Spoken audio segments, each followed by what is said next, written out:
I describe Austin as the kind of place, if you grow up in a small town in Texas or in the South and you're different, it's a place to escape to. I remember moving there and just thinking, oh, this is all I really want. I just want to be here, watch movies, make movies. A lot of people thought, oh, you'd have to go to New York or LA to do what I do. But I was like, no, I'm just going to make it work here. And so I've been lucky. That's what I've done. I may live badly, but at least I don't have to work to do it. The idea of Slacker came to me, I remember about 2 a.m. I was driving late at night on a long trip alone. And the idea of the film, the narrative structure of the film kind of hit me in one shot. Like, why couldn't you tell a story that moves from one character to the next to the next? I was 23, just in love with cinema and its possibilities. And I was thinking, what is cinema? What can it do? What are its boundaries? So that idea of an experimental narrative kind of hit me and then stayed with me. And then 6 years later, I was actually making that film, but I thought about it for 6 years. So much of the content in Slacker is kind of found object art. Something I heard, it was in a conversation years earlier in Missoula, Montana, for instance, on the Madonna pap smear. A very intelligent, quirky friend of mine named Matt was theorizing on the pornography of the future. He said, might be Madonna pap smears. And so I just remember that it's just a thought, not original to me, but out there in the world via a conversation I was in. And then it finds its way into this movie as a actual commodity. You know, there it is, a Madonna pap smear for sale. But I always give Matt credit for that. And I've run into him a couple times over the years. Always fun. The movie is a little crazy, actually. Yeah, I haven't seen it just lately, but last time I did, I thought, oh, what a weird mindset I must have. It's like, you know, in The Wizard of Oz, when Dorothy meets the Scarecrow and they do that little dance at that crossroads and they think about going all those directions, then they end up going in that one direction. I mean, all those other directions, just because they thought about it, became separate realities. I mean, they just went on from there and lived the rest of their life. One time I had lunch with Tolstoy. Another time I was a roadie for Frank Zappa.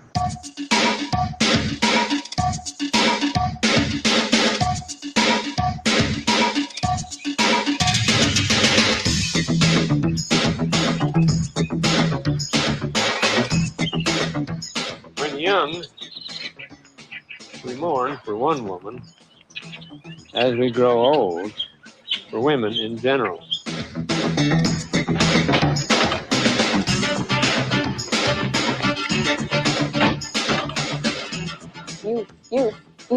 You should never traumatize a woman sexually. I should know. I'm a medical doctor.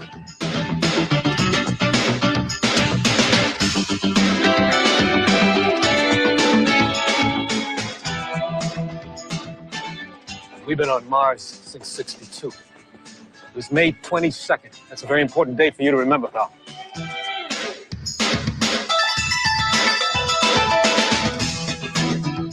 Like, take Scooby-Doo, you know? Scooby-Doo, like, looks at you, it's like there's Shaggy and there's Scooby-Doo, and they say, hey, why don't you beat the shit out of this bad guy, and, like, we'll give you a Scooby snack. And they'll go, oh, duh.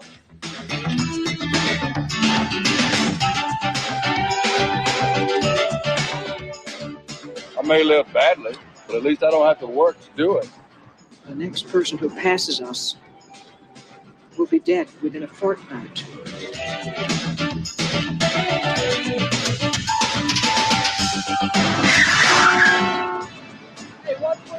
Yourself?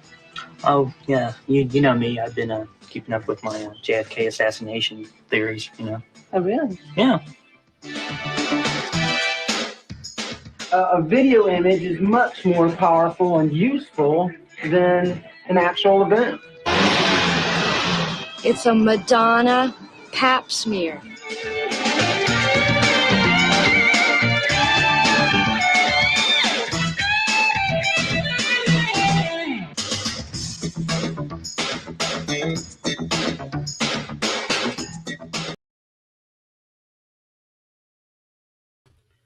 Okay. You're watching Movie Night Extravaganza, and I am here with my co-host, as always, Jay Andrew, the Texas guy. How's it going? Pretty good. How you doing? You're gonna have some homespun Texas stories for us, I think. I am, because this movie brought back a flood of them. All right, and we're also joined by Matthew Film Guy with absolutely no the whatsoever. No if, ands, or thes. Yeah. Frequent Majority Report contributor and Letterboxd guru at Landon Boom on both Letterboxd and Twitter, as you can see on his brilliant title card underneath. So find me, talk movies with me. What's up? Thanks for having me, as always. Always a pleasure to be talking with you guys. Yeah, for sure. And this is our first kind of more intimate, I think, Matthew Film Guy episode session. And, more of these to come, I'm sure. But so far, we've had you on panels, and I feel like you've been a little bit underutilized with those because, it's kind of like six people talking over each other, which is something that I'm trying to start to get away from, I think, on these shows. Trying to bring it down a little bit and, make it a little more intimate, a little more candlelit. Romantic. Hey, you buy me dinner, who knows what could happen? We might make a movie together. Make sweet, beautiful movies together. We might end up getting locked in the basement to edit our upcoming film. And he's gonna be like, when did I agree to that? But candlelit dinner, baby. Could be a lot of dinners, but hey, you never know. Could be a lot of dinners. Yeah, I'm starting that already. So listen, you got to stick with your core brand proposition, as the man once said. I mean, I think impressions have been part of that for as long as I've been doing stuff. Whether it's whether it was Give Them an Argument, where it kind of started to come out a little bit the more I was on, or this show. I think Trump impressions have played highly within my lack of success. Well, far be it for me to stand in the way of your true self and your vision. All right, so tonight we're going to be talking about Richard Linklater's Slacker. I mean, as people probably guessed from the cold open and the talk about it that Richard Linklater gives at the beginning. And I think that this is a cool movie to start out kind of a 90s indie binge with, because I think more than any other movie, this kind of started an indie trend, I think, in the 90s that, Clerks, obviously Kevin Smith was very inspired by going to see this on his 21st birthday. And, Dazed and Confused is the next Linklater movie that he kind of does. And you can see large echoes, I think, of this movie in that, but like kind of for a wider audience. And even I think Quentin Tarantino, I think if you really look into it, like the way that he has characters kind of talk about what's happening on TV and Saturday morning cartoons and all of that stuff, I think really comes out of this style of filmmaking. And I know that there's been moments where they've had Tarantino like introduce this film and introduce Dazed and Confused on different stages. If I remember correctly, Slacker played at Sundance in 1991, and then Reservoir Dogs was 92. So those 2 years were kind of like pretty seismic in the terms of setting the tone for indie film. I don't know that Tarantino saw Slacker per se, like the way that Kevin Smith did, but they definitely were two of the sort of the two-headed hydra that started or reflected the sort of pop culture as fodder for discussion and or pretentious theories around pop culture trend that definitely went on to define the 90s for sure, at least on one level.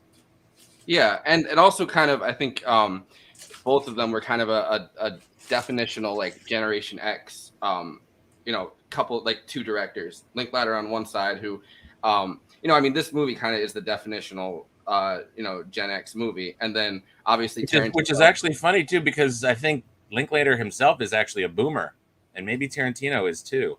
They're just on the edge. They're just one of those late boomers. But you know what? Categories being what they are, he's still reflecting the milieu of 1989 Austin, which is for the most part Gen X. Yeah, I was 14 years old in 1989, so I recognize some of this. But this was the older kids, the older side of the ledger. But I see I was 12. I don't want to step on your intro too much, but all the cultural sort of baggage, all the sort of time travel aspects of this movie, I definitely think that's interesting to talk about and can lead to a lot of interesting discussions. But I think this movie works as a work of cinema, and in that sense is timeless in what it's trying to do and what it's able to do. So those are the tools. Those are the the clay that he's using to sculpt is all those things. But I think it's doing a disservice to look at this movie just as a pop cultural artifact, even though obviously so many fun things to dig into on that level too. Yeah, and I don't think that it's just a pop cultural artifact. I mean, I think that I have a different opinion of this movie, I guess, after watching it alone and then watching, which I clip parts of, like the commentary that Richard Linklater gives about why he chose to make scenes a certain way. And a lot of it is about like informational transition, I guess, like the way that information is transited from one person to another. Like there's the whole scene where he has the girl and the guy walking right before the JFK scene, where she's calling him an asshole and talking about like the sources that he's been reading, and very key scene as far as I'm concerned. Yeah, well, so he's there. Like I have a thing that I clipped here. I'll play this first because I think it really I think this is a great informational source of this movie, talking about secondhand sources, which is something that's only gotten so much worse since the age of social media. But like it's interesting. That guy's done his research. Yeah. So like the echoes of this right now in a pandemic, where like secondhand sources play a huge role in the amount of disinformation that we've gotten is really cool, I think.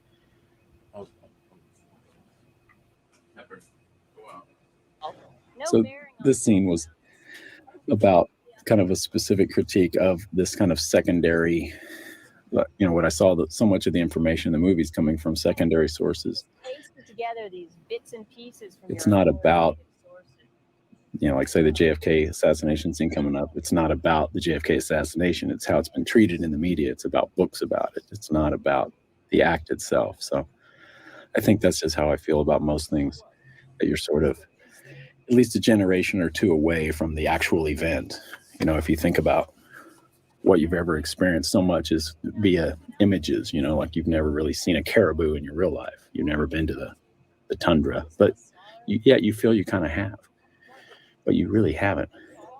If you take away what you've seen via media sources or you read, we're really just kind of shells of people. We have our little interactions in our little places. So that's what's kind of neat, though. We're via our brains and our technologies, we're seemingly connected to a larger world, but in our essence, there's really not much going on, and we're pretty isolated. Yeah, well said there, Rick. Yeah, and I think that's gotten so much worse since kind of social media came around, where you can literally watch a video of something presumably in real time and feel like you're experiencing it, not just like on TV through like a filter of like establishment media, which is something that I think that Linklater is really critical of throughout this whole movie. But like you're seeing it like so-called on the ground. Like we see the rise of citizen journalists, we see the rise of kind of people kind of live streaming events, and you're supposed to like assume that you're seeing something in real time, and you're kind of almost there, like transported to being transported to seeing what the person's camera or the person's phone is seeing. And so it's a whole nother level of like personalization of media that's coming from secondhand, third-hand, fourth-hand sources. When I look at a movie, I'm asking myself, when it's like a movie that's trying to be a serious work of art, an actual movie, an expression of somebody's soul, I'm asking like, what is the spiritual questions it is addressing, or what are the higher realm problems that it is attempting to tackle? So I definitely agree with all of the analysis you just gave about the sort of cultural critique that it's making, but I also want to focus on like what that does to human beings. This sort of a lot of reviews in this movie talk about alienation, that we're so alienated, and this segment that his commentary speaks to how we're very, very much removed from whether it's information but also experience. Right? You don't have any firsthand experiences, and what that does to you in a way because it gives you the, you know, the sort of feeling that you know these things, so you feel powerful, and yet you actually, it's like the shell of it, so it's sort of hollow. It doesn't resonate in the same way as someone who actually lived these things.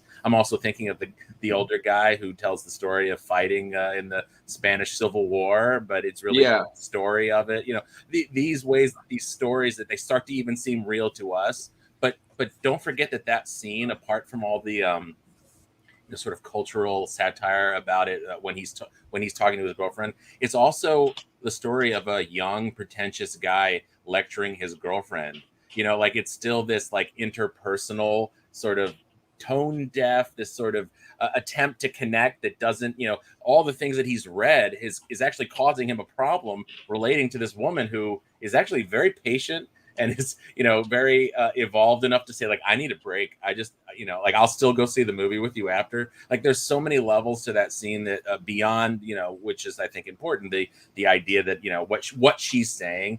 But like, you know, movies are not essays. Movies are not articles. They're, you know, they're experiences, they're works of art. They have this aesthetic quality that means that what it's not just a one-to-one sort of analysis of the dialogue to understand what's going on there. There's other levels. And I mean, clearly Linklater underscores this idea that all the things that we're able to see and hear through the media, and like you said, got way worse or better, depending on how you look at it with the internet, is like, it's a good thing on one hand, but on the other hand, it's, you know, what are the costs? What are the emotional, spiritual, and then therefore downstream cultural and societal costs? And I think this movie is so great at making fun of that. Like, it's not ever a lecture, but it really pokes fun at this, you know, at its core, serious spiritual malaise that we are feeling even worse now 30 years later. Yeah. And I think that, you know, there's different implications of it. I mean, like you're saying, which is like, you know, on a societal level, like there's its own set of implications, but on like a personal level, like there's the implication of just like, you sound like an asshole, that she tells him, you know what I mean? Like, yeah. Like he's throwing out all these sources as if he knows more than her, and is just kind of parroting things back to her, which is obviously a problem that's gotten much worse as we kind of not just digest things we see in newspapers or magazines, or, you know what I mean, like on TV, but as we like literally have the ability to digest as many things as we want instantly online. There's that very personal cost, which is just like, well, I want to be right, so here's a bunch of sources that I'm basically regurgitating back to you. Just like, yeah, well, you sound like an asshole right now. Like, you've lost the ability to personally connect to someone that you supposedly care about. Yeah, you want to be right, or you want to be, you know, there's these, you know, media mediates, right? It's between you and me, or between me and this experience. And that can be good if, you know, it brings you some experience that you couldn't get any other way. But it also does put this layer between you and the thing itself. So, you know, he's regurgitating. And listen, like every film guy, I probably ran that scene in my own life in my 20s with some woman that, God forbid that she's watching this now, but you know, I'm not saying there's a specific one, but millions of people, especially, I think this movie is like hard, or a loving tweak on the sort of the autodidact, right? Like, these people probably went to college, probably got some degrees. They talk about it a little bit, but they're also just like, you know, over-educated in a way, and without the sort of, you know, it's the sort of like the Frankenstein thing. It's like their intellect has been greatly boosted, but their sort of soul, their spiritual wisdom, their maturity has been atrophied at the exact same time. So in this discussion with this girl, like, he should just shut the fuck up. Like, he's, you know, and that's, I think, the point of this scene is the subtext of this scene, not necessarily what they're saying, but the way that he's unfortunately unable to interact with her. I think, and unable to interact with, I mean, I grabbed the quote, but he's saying, we're conditioned to assume that all suffering is bad. It's not. See, when you pity someone, all you're able to see is this base creature in them. You can't see any true potential, but it's like all these other futile causes that you fall into, they all stem from a certain weakness. It's like psychologically helping everyone else out is easier. It's an escape from working on yourself, from perfecting yourself. And he says that just to her giving like a homeless guy a quarter, which lost the ability to really emotionally empathize with the homeless guy too. You know what I mean? Like, and this movie feels like throughout a lot of it, it's and they say it explicitly in the anarchist scene. It's kind of in conversation with this like anarchist leftist spirit, I think, that a lot of like more independent people have, and then this like Ayn Randian libertarian like self-indulgent spirit, I guess, or like, you know what I mean, like deeply sociopathic spirit that well, I mean that anarchist tendency is actually very Texan. In fact, Karl Marx actually wanted to move to Texas and become a Republican because he vibed with that kind of sense of freedom that Texas has always had. And this libertarian thing's a new thing, where you got a lot of people from the outside of Texas, which, if I remember correctly, Rand Paul was not a native Texan. He came to Texas because he was playing professional baseball. And Ron Paul, right? Ron Paul, I'm sorry, yeah. And we get that huge billboard in that one scene. I don't know if that was set or what, but that was. I think that actually worked out well because I was kind of foreshadowing a bit, because it kind of is like because libertarianism fronts itself as like anarchism. You know, they call themselves anarcho-capitalists. But I mean, but the guy calls it outrightly selfish individualism. That's I think like this movie. One of the lost opportunities of this movie was to actually really kind of like talk a little bit about like there wasn't a lot of conflict in the movie, and like the scene where we have the couple that we just watched and talked about there was like one of the best scenes because it did have some kind of conflict. It was mostly people monologuing, and it just never quite seemed. I mean, the performances were great, and there's a lot of good things about that, but like. I remember getting to that part where he's talking about it. I'm just like, man, I kind of wish they did a little bit more about this, because I remember, you know, like back in church, we had Ron Paul supporters in my church using the photocopier to copy his racist newsletters to pass out to people. You know, and there, this conversation was going throughout Texas. I mean, that's not just an Austin thing. And yeah, Austin is where all the weirdos, you know, kind of ended up, unless they left and went to LA like my buddy Gabe did, or New York. So, you know, so there is a lot to say about that, but Austin always was kind of a stepping stone for a lot of people too, like that mid step, so you can kind of establish yourself before you go to LA or New York. I mean, I guess I'll defend it by saying that the point of the movie wasn't conflict. The point of the movie was kind of showing these alternative lifestyles, these alternative ideas. It was about the character of Austin. You know, it wasn't about anything other than just the character of Austin. Yeah, but it's also. I think you could say that there is conflict there, but it's a lot of internal conflict. These are people who are at odds. What they're saying and what they're doing is often at odds. Like they're or the lack of what they're doing. I think. Far more likely than like what they're actually doing. I mean, how many people do we get exposed as being pretentious, basically, right? How many people do we see? A few people we see as like pretty genuine, you know, pretty sort of, they're kooky, but honest and sort of authentic. But we get a lot of pontificating, right? We get a lot of like pseudo intellectual blabber that I think is meant to be seen as a problem, not just a funny little anecdote. And I just wish that the different voices were actually different. You know, it sounded like they were written by, you know, it all sounded like the same voice whenever people were pontificating, which is one of those things that kind of drove me a little crazy. I just assumed that was how people in Austin talked. I don't know. I mean, I remember I in 7th grade, I was fortunate enough to know the coolest guy in junior high. And he was this 20-year-old about to turn 21 guy who flunked like every grade and somehow made it to 8th grade. He had a mullet, a mustache, and a T-bird. Texas. But like he was the coolest guy because like if you're friends with him when you're in high school, he you know, and you knew him, he'd make sure that he'd get you beer, like if you paid him, so you can go to the parties and be, you know, considered cool because you brought the beer. Are you sure you didn't know Matthew McConaughey? And no, I mean, pretty dazed and confused, or he's driving around.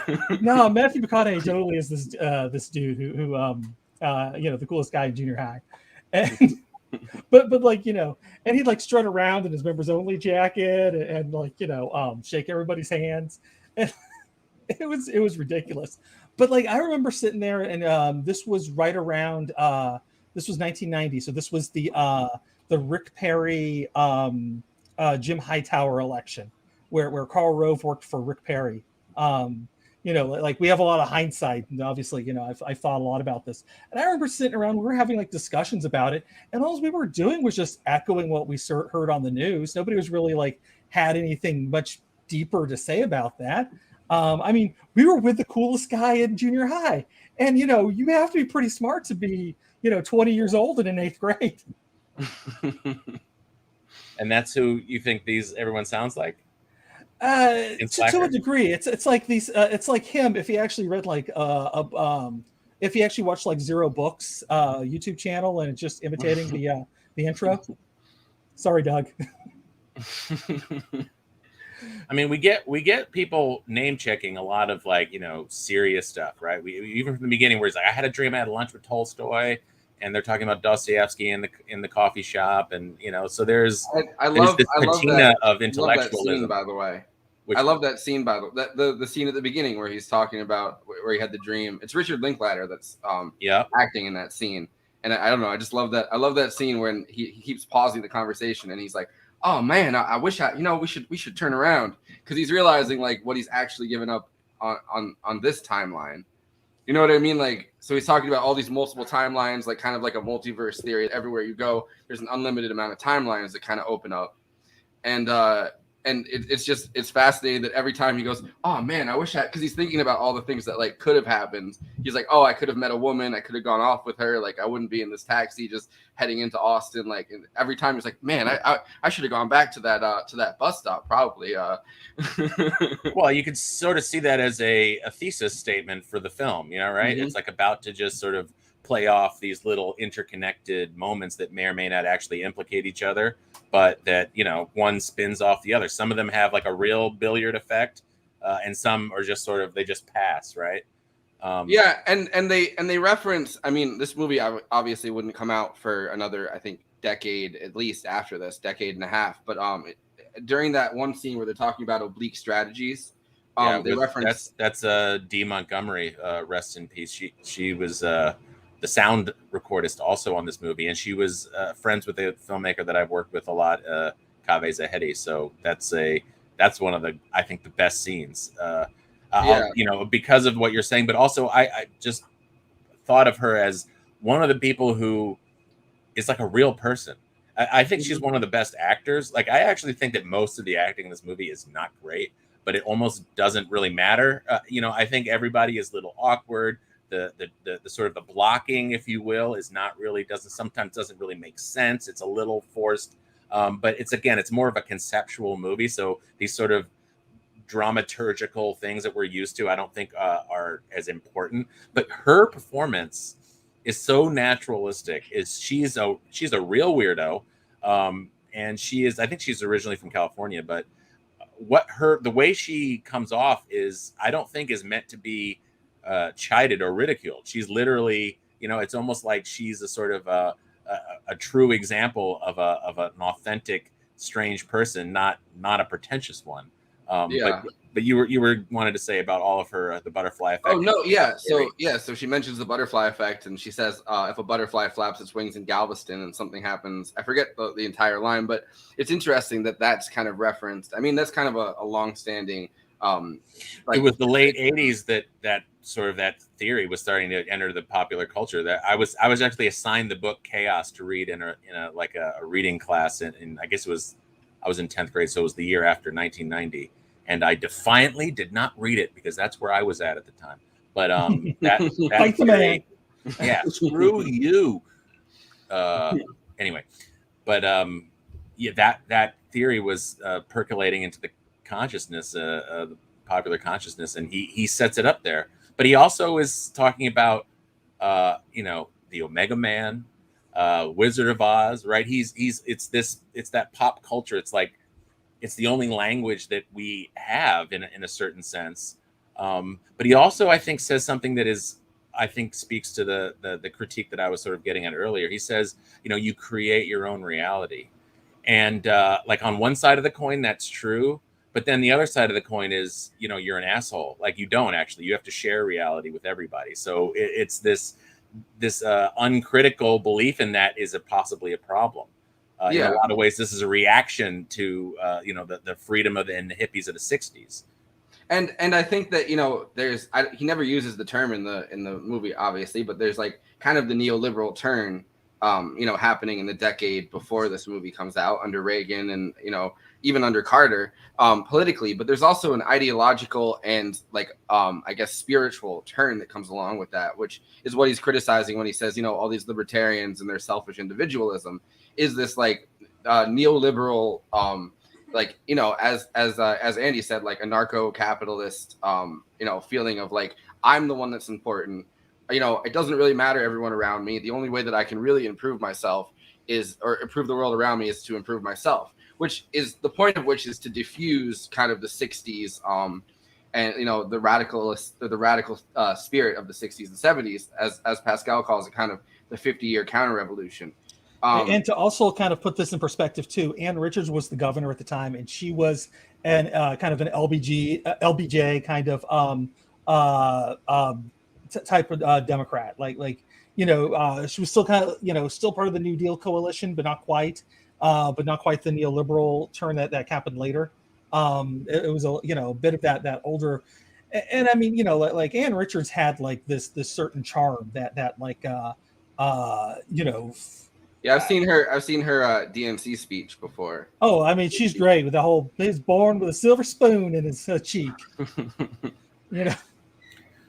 No, yeah, she was something else, but she was I mean, she was my governor while I was there. I left, and then Bush came into office, so I completely missed that. Yeah, well, that's probably for the best. I remember. I got it with everybody else. In May, I went to Austin for the first time ever. I've never been to Texas, and I've never been to Austin, but I ended up taking a vacation down there. And I remember seeing like the Ann Richards Plaza, by I forget which hotel it is, but there's like a plaza dedicated to her, and like I don't know, it's interesting to have heard all Ann. these. It's got two syllables, Ann. It's different. It's interesting to have heard stories about all of these big politicians from Texas, and like the mythology behind them that travels up from from what they are, the mythologies they really created for themselves, especially in Texas. I think that's a big thing, and to have gone there. Everything's bigger in Texas. Yeah, it really is. I mean, that's not an exaggeration. I mean, I remember because I moved from Texas to Connecticut, and I went to a Burger King and ordered a chicken sandwich, and I was just amazed how small it was.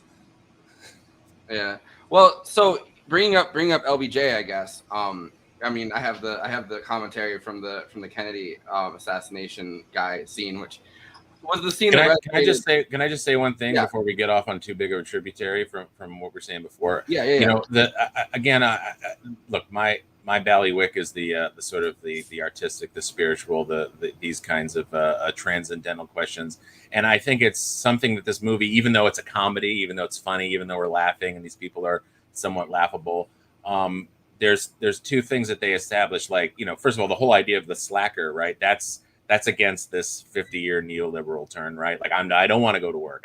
And one guy even says, right, at least I don't make a good living, but at least I don't have to work for it. And we get all these things. And I think that it says a lot that he's obviously not from the generation that they're really speaking to in this movie. He's kind of from a previous generation. I actually disagree that this is just a Gen X movie. I mean, obviously it was sort of at the time and caused ripples in that way, but we have plenty of older characters representing other aspects of, if not, I mean, you can speak to whether those people are real parts of Austin, but we have the older anarchist, we have the older gentleman with the recorder talking about mourning for all women. We have the two older women who are sort of like psychics, like this next guy who passes me will die. Yeah, that's a pretty amazing moment because it happened so fast. Yeah, so we don't. It's not just the voice of this one particular generation. I think it's showing a strata. Obviously, it's weighted towards where who he had access to and what his experience was, but we're seeing this sort of other aspects, and I don't think it's a mistake or an accident that it's a guy talking about the anarchist revolution in Spain. That, because these are sort of the pre-echoes in some way of what they were trying to maybe think they were trying to do 100%. there. I 100% agree with he's that. also the sort of, now he's gnarled, now he's telling lies, now he's right. So we get this sort of dark side, and I think it's you shouldn't underestimate the dark side of this movie. There's so much discussion of violence, right? We have the guy with the video screens, the TV room, which I always love that scene just on its basic AV nerds level. But he talks about that guy who shot himself in front of his thesis committee, which is both hilarious and totally disturbing. We have the guy at the end who's called the modern Paul Revere, saying that we're gonna have a violent, everyone's gonna have guns, and I forget exactly what he's saying. I think I made a note here, but it's like, a weapons giveaway program. He's like, everyone's gonna be shot, they're all gonna be killed, and there's a lot of the Mandela shit.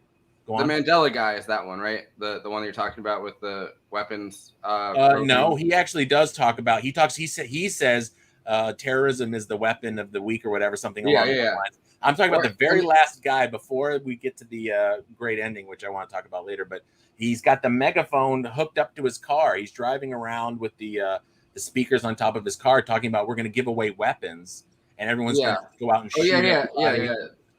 When the couple is laying in bed, you can overhear on the soundtrack an interview that Geraldo did with this guy who killed his roommate in the East Village. He was from Texas, and ate her, made a soup out of her body. And I only picked up on that because Dr. Octagon used that as a sample on his great album, Dr. Octagonacologist. So I'm like, wait, I recognize that. And I looked it up, and it's this interview Geraldo did with this, cannibal killer pre-Jeffrey Dahmer. So there's a lot of this. I think the film is saying being weird, being an individual is it's a good thing, but it can also go really bad. Yeah, there's a dark side to not being connected on any level to others, except for on this sort of tenuous, I don't know, we were both into the Smurfs kind of thing. Yeah, well, I mean, I think you glossed over the darkest one that they really mentioned, which is the Adonis Pastner. Yeah.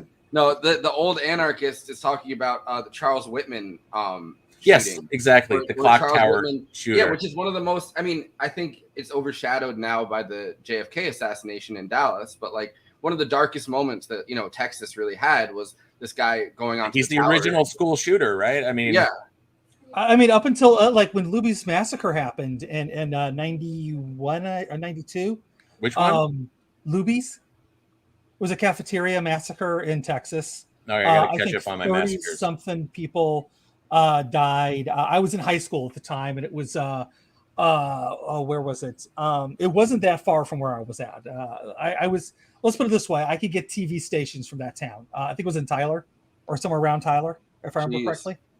I remember the Austin massacre would always come up whenever there was a mass shooting, and they were rare back then. So Luby's was kind of a big deal. Oh yeah, we also get the person selling the Madonna pap smear starts off by saying there was this guy in the freeway. She was just blowing people away, man. It was so crazy. Oh my god, this kind of extolling this is the way she's talking about it, like it's a TV show, which is this is sort of, not to get it too off course, but 9/11. A lot of our reaction. I was 25 when 9/11 happened. It was just whoa, that was crazy. It's so. I remember that from Lone Gunman. Absorb it, huh? I remember that from Lone Gunman. Right, but it. All of our mediation also causes us to treat reality like a TV show. That's yeah. Sort of, I kind of made a short film about that. So what I was going to say with glossing over the Charles Whitman thing, when the older anarchist is talking about it, he's not saying hey, if I were there, I would have stopped it. He was pretty much saying if I was there, I would have joined in. Yeah, no, I'm sorry, I missed it. Yeah, and he's like, oh, my fucking wife, I had an appointment, the most important scene of the 1960s, and I wasn't there for it. And it's fascinating that it is this desensitized, I think, version of violence that you get throughout this movie, because you never really see. And I think that talking about how either that there isn't conflict because the conflict that's happening for a lot of these characters, I think, is happening through mediated media spaces. You know what I mean? The conflict is between these people and their own reality. It's the ultimate conflict, and some of them are struggling, and some of them are just sort of surfing it and saying whatever. Yeah, and it's actually, we have political assassinations. He talks about the McKinley assassination. He's like, the only political assassination. Well, if you don't count Lincoln, and well, maybe JFK remains. Like all of these things are connected. But he's like, that's the only anarchist that right, really the only anarchist. And he's like, at least he seems to have an ethos, right? Like it's better, I think, to have a sort of twisted ethos than the girl who walks up and is like, "Oh my God, it was so crazy. They were just blowing people away, man." Right? That's just that's the nihilism of just like you said, desensitized, just the next high. Yeah, play it, go. Yeah, this is so this is Linklater's commentary on it, and I usually don't listen to full DVD commentaries or video commentaries on things because no, I wish I would have heard this too. I might go back and try to find this. This looks awesome. It's on YouTube. I think I sent it to the group chat that we originally had, but great. There's a YouTube, and then on Criterion channel they have the entire crew talking about it too, sweet. Whole movie. So there's a lot of different commentaries on this movie, which is really cool. We should record this for another one. Movie is about the idea of whether to act or not act, and a lot of it's purely theoretical. Like, so he's talking about, if there were 100 like him around today, they could change the world, which I kind of would believe. We're always really quick to categorize and judge others. We give ourselves a lot of latitude to have various views and ambiguities and all kinds of conflicting ideas can be housed in ourselves, but in other people, we want it really simple, at least simple enough to label, characterize. And then, of course, in a media free market way, that becomes commodified and exploited. So it's the opposite of real anarchism. Charles Whitman. There was a man. What's that joke in Crimes and Misdemeanors? What's comedy? Tragedy plus time. The Whitman thing had been in 1966. Here it's 1989. It had been enough years that, there's still survivors and people who were there that day. But I like the way tragedy kind of takes on a myth, and that everyone who was living in Austin that day has to have some relation with that event. For those of you who don't know, that was the moment when Charles Whitman, former Eagle Scout who lived only a few blocks from where we're at right here, packed up a bunch of guns, went up on the top of that tower, and kind of ushered in the era of the mass murderer. But kind of put Austin on the map there. I remember as a little kid, I remember it happening vaguely.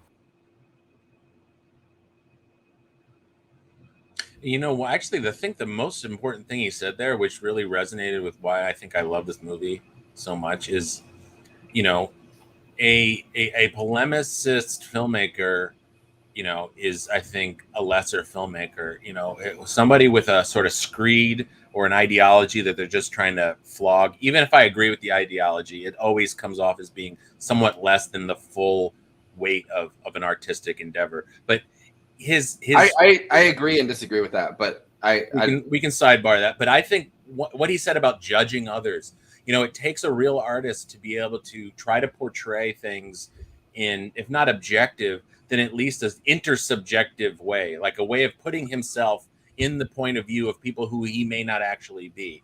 And I hear what you're saying, Andy, about like the voice being very similar in some places. I agree that's there, but there is also, I think, an essential sort of love that he has for all of these people, even the weirdest ones, even the worst ones. And that part of it is a very healing thing to watch a movie that's taking for its subject a real, spiritual malaise problem, as we're talking about. And that fact that he said we all really, we forgive ourselves, like that is, I think, what watching movies is actually one of the best reasons to do so, or the good ones, to, build empathy, to be able to be more empathetic towards those in situations not like our own experience. And there's not just a love, I think. It goes even deeper than that. It's kind of begging not to forget these people that he's kind of putting throughout the movie. like whether they're pretentious, whether they're violent, whether they crave this kind of sensationalized violence. Like, don't forget about these people. Don't give up on these people. There's a culture war going on right now in Texas, which is between kind of this Ron Paul selfish individual spirit, I guess, and Austin, which is still very weird and still is very weird, very, I guess, liberal in some senses. I mean, not in a good way, I don't think now, because it's kind of a lot of people from Brooklyn are getting enticed to come to Austin, and it's kind of gentrifying in a bad way. But in the same sense, I think this movie would still make that point. Like, don't forget about these people, like the natural weird people in Austin that those people aren't limited to one geographical area. They may have conglomerated there for a place and time for a brief moment, but it's a mind state, right? It's a spiritual, I keep saying that word, but it's that certain kind of vibration that hopefully we can keep alive. I mean, the last 30 years has not been kind to that little flicker of a flame, and it has gone much darker into the whole, like, if Donald Trump could represent the outsider in that same way, he's the sort of the apotheosis of that dark turn away from society, but only in a bad way, right? Like, the other thing I think which is great about that quote that you just played of his is you have to talk about how this is, it's like one of the concepts in Gestalt therapy. I don't know if you've ever done any of that or read about that, is like, people in the modern sort of I don't know what you call it, this sort of, I keep saying malaise, but our sort of modern problems are that we have the gas and the brake on at the same time, right? So we're expending a lot of energy and going nowhere. And his whole thing about, like, are these people going to actually do anything, or are they just going to drink 6 beers and debate the sort of, the linguistics of the Smurfs or whatever it is that, and I think it is related to what you said before, that 50-year neoliberal term, because there is nowhere to, she says, the guy says, how are you going to know what you're going to do? Well, when I hear the call, right? Yeah. And I think to hear somebody just even say that, now you're just like, call, screw you, get a job, go work at Popeyes, you don't have the right to wait for the call. And I think Jack that in the Box. I think that Texas. Texas, thank you. I'll update. Where that Whataburger, go get a job. Whataburger. No, have those in Tallahassee. But I think that where that generational divide does come in within this movie is the point that they're making, that the two of the older characters obviously are the older anarchist, who's exposed as a hypocrite and a liar, but a lovable one. Like, regardless of what violence that he has, he's still kind of like this iconic older anarchist that has the fighting spirit, has the radical spirit, and hasn't lost it even through all of these failures. And the other guy is obviously the stepfather, or the guy that hates his stepfather. I mean, in the back of the car, that does that whole brilliant speech about, like, how he might not live good, but at least he the guy, the call guy. So I think that in that sense, it's the older generation that's kind of failed to bring about this radical turn, speaking to a younger generation and telling them, like, you guys are the ones that could bring about these changes. Don't lose that within this turn towards selfish individualism, this turn towards libertarianism. Don't let yourself drift away. Keep that weirdness, keep that individualism that doesn't necessarily or that doesn't hurt other people. That the individualism where you're like, I'm an individual who's out to help the world, and we can change the world this way. Well, it's like just an alternative collective, I guess. If you're the anarchist mentality, which I believe in, or not formally, but is that if people left to their own devices with their basic needs met, are generally willing to help each other and willing to act in a collective way. It's just that there's so many I guess atmospheric conditions that don't allow that and aren't to certain people's benefit. But I think he is saying keep that, that mode of that, whatever you want to call it, I keep saying flicker of a flame, that little bit of gas in the tank.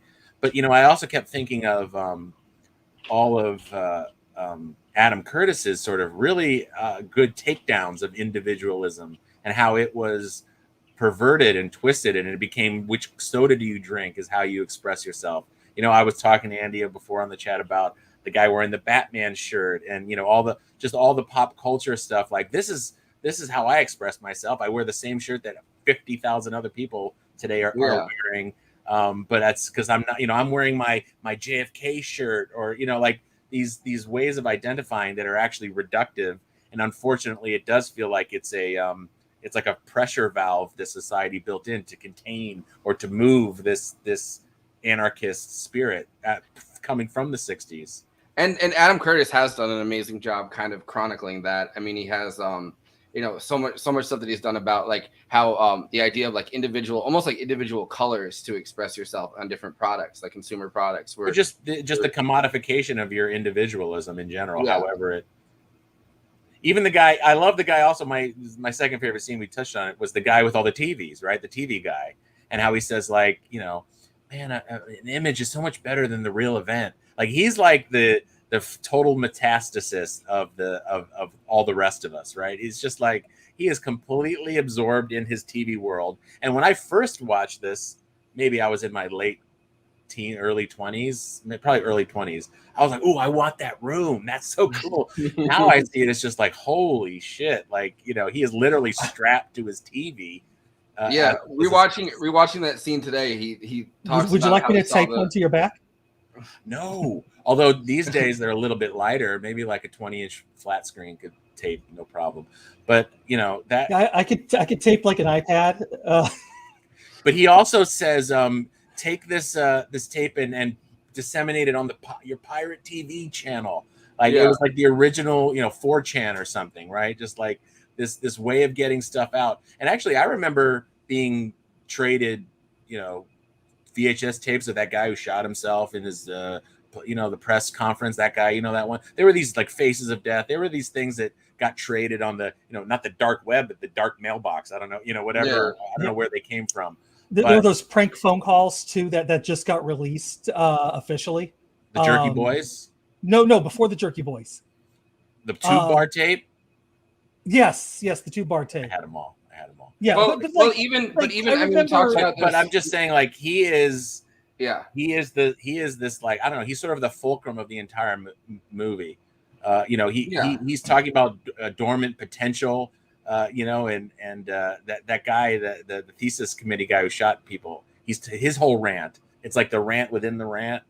Well, he's also talking about how he saw someone literally get a knife in their back and wander out of a bar, and he couldn't even I couldn't even rewind it again because it wasn't on a TV. Like I couldn't really change anything about it. I couldn't change the color. Like I really think he's the spokesman of our generation. That guy. I mean, well, at least my generation. I'm 46 now, so I think that we grew up with TV. Like the other generation, the baby boomers, they had TV. They sort of was invented when they were kids, but by the time we came along, I was raised by TV, Sesame Street, Electric Company. Since the time I could turn on a TV. Literally, the first book I was ever not told that the story is the first thing I ever was proven to have been able to read was the TV Guide. My mom saw me read and it said Bugs Bunny, Channel 8. I had the time wrong, but so I identify with that on in a dark way, and it's a cautionary tale. So to me, this is we talked about earlier conflict. There is some serious problem with this scene, what he portrays. But also, just side note, I made a note on the tape. One of his tapes, it says Pickpocket, which is one of the great Robert Bresson movies, French filmmaker who is just like one of the ultimate high poets of the soul. So the fact that there's that, and then there's like nuclear explosions and all this like visceral sort of stuff. I guarantee you, he's the guy who made the Robert Tilton tape of just like editing him together and then superimposing fart noises on top of it. So just like what? There was this tape that was going around Texas in the 90s. And I remember my comic shop got it, and the guy who ran it was this older guy, Dennis. I'll dig up a sweet article right before he passed away. He finally got to go see a Cubs game in Chicago, which is absolutely beautiful. You're getting that Texas twang back in your voice. Oh yeah. When the Texas stories come on, we need to put on like a filter or something like a. You have a button or like a flashing light, or just like a giant 10-gallon hat comes down on your head. but anyways, but I remember Dennis had this video of Robert Tilton, and he'd just be like, "Let us now pray," and he like close his eyes, you just hear like as he's like got his eyes scrunched up trying to pray real hard to Jesus. And it's the childish thing, but like it's that's the kind of thing that would come out of those like little video things where you would and I remember like the quality of this was so bad Robert Tilton looked purple because it was like a copy of a copy of a copy of a copy.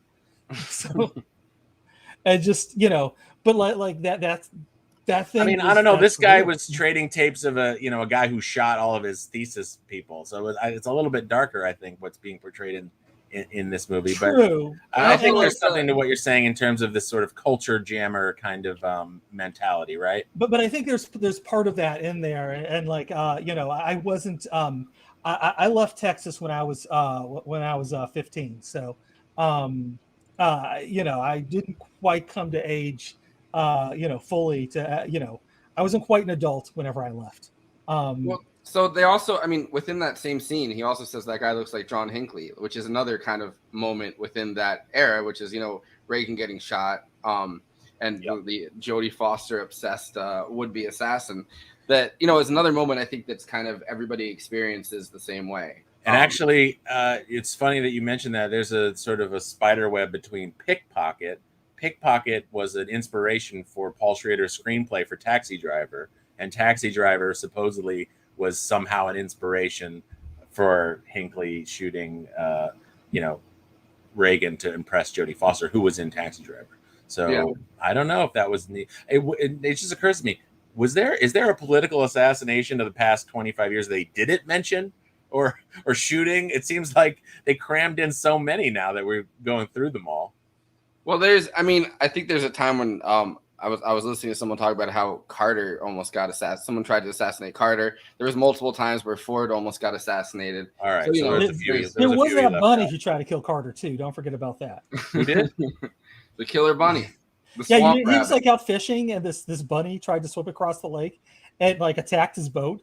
And there's actually a photo of like Carter looking terrified. You've never seen that? You've never seen that photo?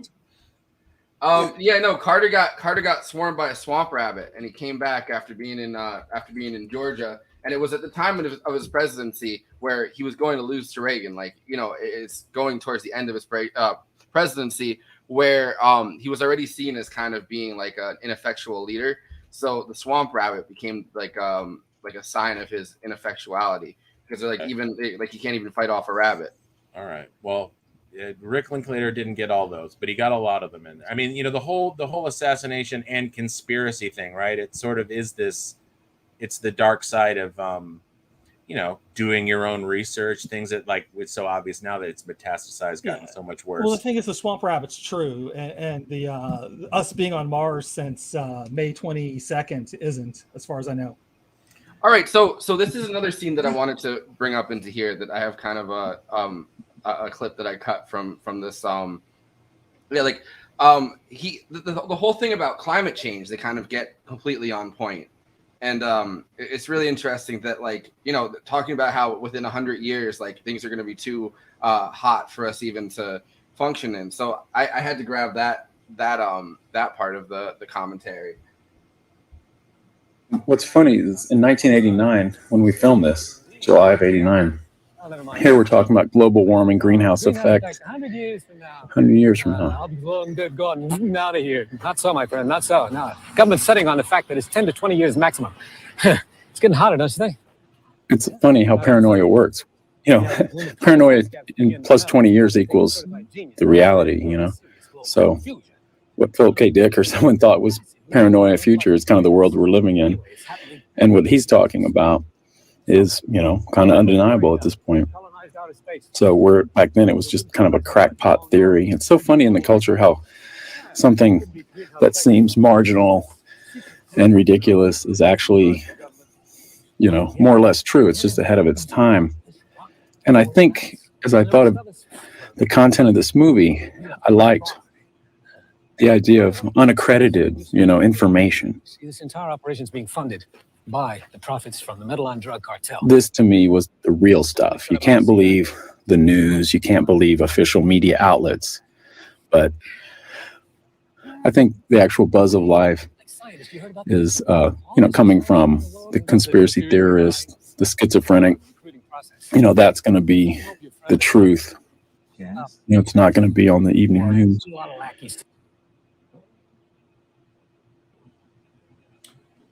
I just realized I need to go buy some ivermectin. That's one of the good things about that is that this guy, he says like 8 crazy things and 2 things that turned out to be right. So it's not, it's this wonderful thing where he's clearly someone this guy doesn't really want to talk to, but he sort of does keep him engaged, right? The guy he's talking to. So there's that same feeling of, the loving creator who is not judging this guy super harshly, and his commentary speaks to that. Like, well, this guy turned out, one of the things he said turned out to actually be right. Well, two of the things he said kind of turned out to be right. What was the first thing? All right, so the first thing he said that the turned meddling drug cartel. No, the first thing he said that turned out to be right was that, the climate change, global warming thing. But then when he talks about, and obviously this part doesn't turn out to be right, but he said, oh, we've already been on Mars. But like, we do have Elon Musk and Jeff Bezos and all of these billionaires trying to get to Mars now in order to escape. Well, no, because Elon Musk constantly talks about colonizing Mars as an escape from climate change, which is what this guy is predicting is going to happen, that climate change is going to happen, global warming, and then... I see. You're saying the mentality of like, well, we'll fuck up this planet, just move on to the next one. Yeah. Yeah. So that spirit that kind of gets channeled through that. And if you're someone that's kind of already paranoid about that stuff, like the idea that we're already there kind of, probably isn't true, but like the idea that we're already there might come to you pretty quickly. You know what I mean? Like, oh, if we're talking, this is the problem. It's like when you just are, let's just say a solid citizen, like you're part of a group, a church, a religion, you kind of can go to bed at night, what's what, right? What to do, right? You're given these roles. As soon as you start to have some freedom, it's also a little chaotic, right? You could go wrong. You could do something destructive. You don't know where you're at. You could be grasping at straws to make sense of the world. So it's like a double-edged sword, Freedom comes also with alienation, right? And that alienation gives you a certain kind of freedom. So this movie is, I think, very clear about the double-edged sword with being weird. We keep saying weird, but as maybe as a synonym for just free, right? Not constrained by societal pressure. Yeah, and kind of living this alternative. I hate the alternative lifestyle. Sounds like a very 90s. A 90s. It just means you tie a flannel around your waist and wear a black concert T-shirt. Yeah. But no, but it's kind of these alternative subcultures that exist within this mainstream. In the case of Texas, obviously, conservative, libertarian in that sense of the word, like asshole right-wing culture that Linklater's clearly doesn't have any love for or any affinity for, and clearly is making a movie to challenge that notion about Texas. So you go on, yeah. No, so I think that's a very interesting part of it. Yeah, and he even says, like, when you hear him, that's why I made that joke about ivermectin. But he says, like, you can't trust the media, you can't trust, and it's true, but then is it like, well, then I guess whatever my aunt wrote on Facebook, that must be true. Well, no, you've got to, anyone who's read a Noam Chomsky book realizes that the media has its faults and is pulling the party line. But then what's the alternative? Right? How do you know if what you're getting is real? Like, that becomes the really hard part. Yeah. The burden is on us. And, we'd much rather, I think, sit around, drink some beers and debate the merits of the Smurfs. So I think that this brings us to the JFK scene, which is, I think because this is Texas, because this is a movie about Texas, I think that it says a lot about the fact that, just 20 years before this movie is being filmed, or the Warren Report, I think, comes out in 69 or 68, like around there. I'm pretty sure. The Warren Report? Did that come out much later? No, the Warren Report came out pretty close to. Did it? Okay. In the same. I'll look up when the Warren Report came out, but like they're kind of at the center of this controversy, right? Like in this clip that I'm gonna play, Linklater says that that said that they kind of think of JFK as an honorary Texan because he died there. Like, so a lot of the stuff about different conspiracies, a lot of the stuff about, you know, the sources that you're getting versus the sources that you're understanding really boils down to this JFK, you know, conspiracy, or the JFK assassination controversy, which plays such a big role, I think, in the mentality of Texans at this point. Hard to pick favorite scenes, but in a way, this one's always been one of my favorites, if not favorite. It's simply because I think where John Slate, aka Johnny Rat, takes this. He was actually a JFK. He's a friend of mine for, you know, several years before this. We made T-shirts together. He's a big film guy, just a lot of knowledge about a lot of things. He's kind of an archivist, you know, academic.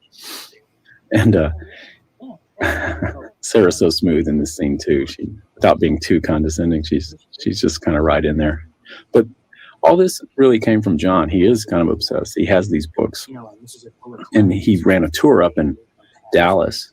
Saw the Tippit shooting, you know, and it wasn't. He'd do one on the anniversary of the shooting. He did a little tour, and he had an actual book called Conspiracy a Go-Go. So much of this came from him. Of course, and if you like that, then He has this kind of wicked sense of humor about it all, but he was also pretty serious about it all. I could never tell what he thought was the most funny or the most, you know. So, but it's important at the scene that he doesn't think he's being funny. He's being just obsessive, you know, about what he's passionate about. And I love the names of all these books. That's why I insisted it. Forgive My Grief. Forgive My Grief. Oh gosh. Roberts, you know, who was Oswald's landlady and stuff. Oh yeah. Texas bears the scar of shame, I think, for the JFK thing. We'll never quite get over, but at least we can have fun with it. This little tit. I mean, he's an honorary Texan at this point. If you are born or die in Texas, He's supposed to go out up the or have a long layover in Dallas, I guess you're a Texan. So, you know, we in Texas consider JFK ours, you know, just because he had one bad experience here. Oswald didn't like his eggs and used bad language. My goodness. But this is good, but of course, then there's what my book, you know. I like the way that he would have written his own book, you know, like he's working on one. When people say people in Slacker are idle, this is proof positive. It's quite the opposite.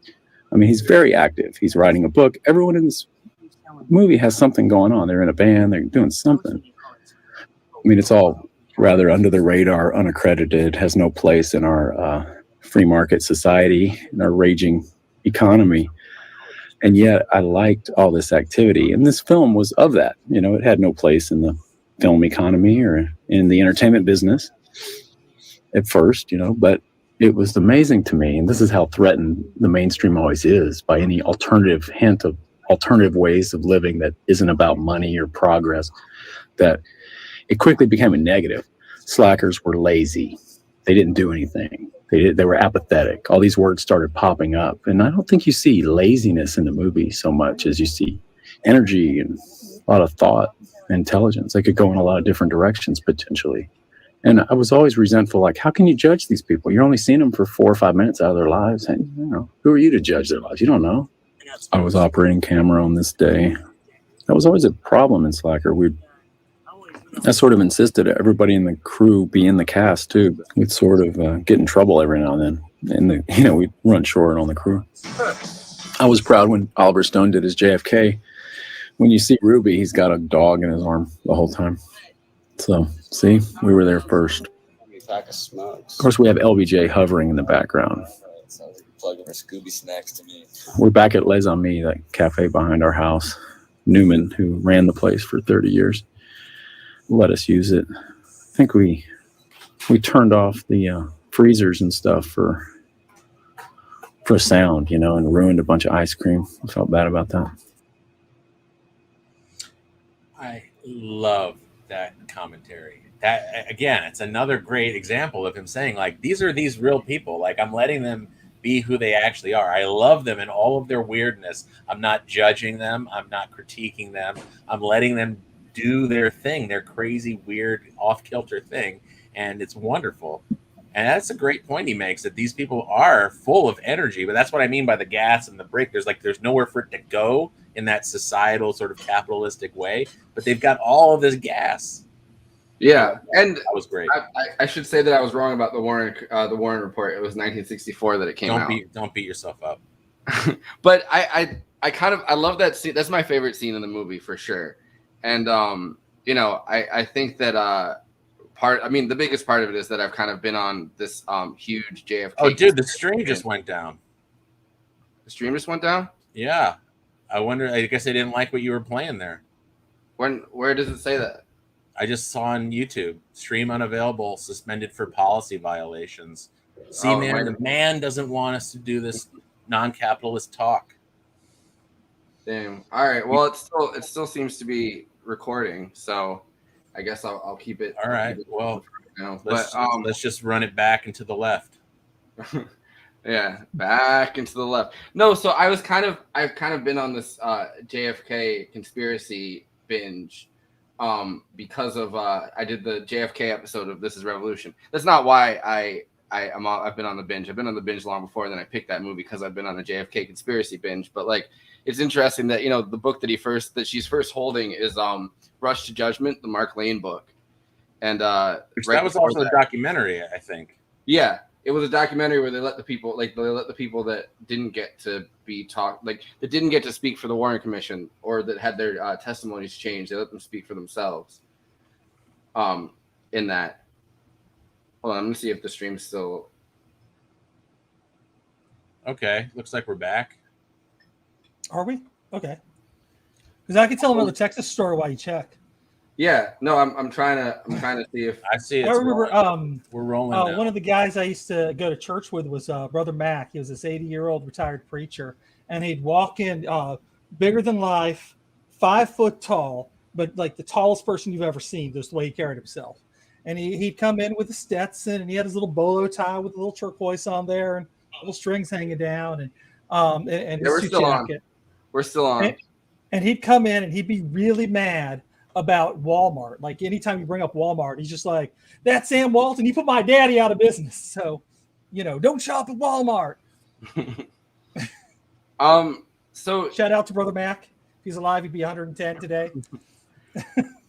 So yeah. So I don't know. I just really love that scene, and I love the. I think that it's true that what he's talking about in the commentary that obviously any establishment media and establishment sources really jumped onto the JFK thing, and any hint that somebody was possibly raising other potential possibilities, they kind of shut down instantaneously. Like there's the famous I don't remember if it was Jim Garrison or Mark Lane, but somebody went on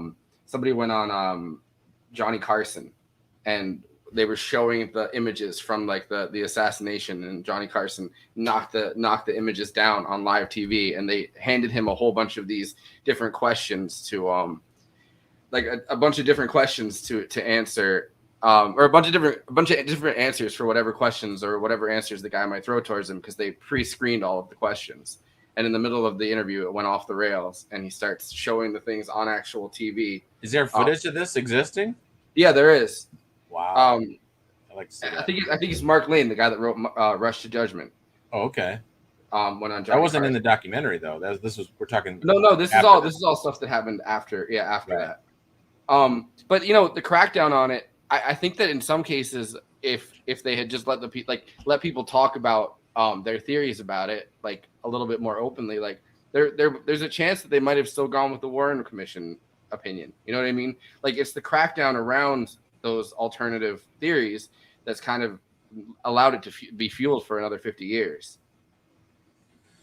And it was kind of, I don't know what sort of conspiracy theories people had about the Lincoln assassination, but in the mediated age of television where somebody actually filmed this, it was like the epicenter for all the conspiracy, the idea of the conspiracy theory, right? Isn't that a CIA coined term?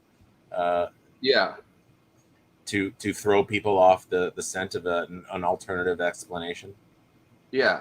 And interestingly, like there's all these claims that the CIA presented all these famous newspapers and famous columnists with like the different debunking points, like which turned out to be true, that after the fact like all of like the liberal papers, I guess, and the liberal mainstream press was shown to be a lot of times funded by the CIA, like throughout the 1950s and 1960s. Sure. The Museum of Modern Art was funded by the CIA. There was all kinds of outreach, cultural outreach in the Cold War. And this JFK assassination, you know, it's... Wait, so the CIA has sold my book? They what? Conspiracy a go-go. Yeah, it was published in a book called APB Artists Against Police Brutality. And in the MoMA gift shop, they sold it for a hot minute. And it was like really freaking cool because that's, you know, probably the closest my work in my lifetime will ever be in the MoMA. We can't listen to anything you say now. You've clearly been funded by the CIA. So yeah, it must have been funded by the CIA, you know. I think the idea was like show the Soviet Union that we'll do anything. We'll put a block, a paint of a block of just the shape and call it art. See, we're crazy. Yeah, it's the madman. Yeah, and the CIA famously funded Jackson Pollock for that reason and had a large Jackson Pollock painting in the CIA headquarters at Langley because they were trying to show the Soviet Union that like, look, artistic expression here.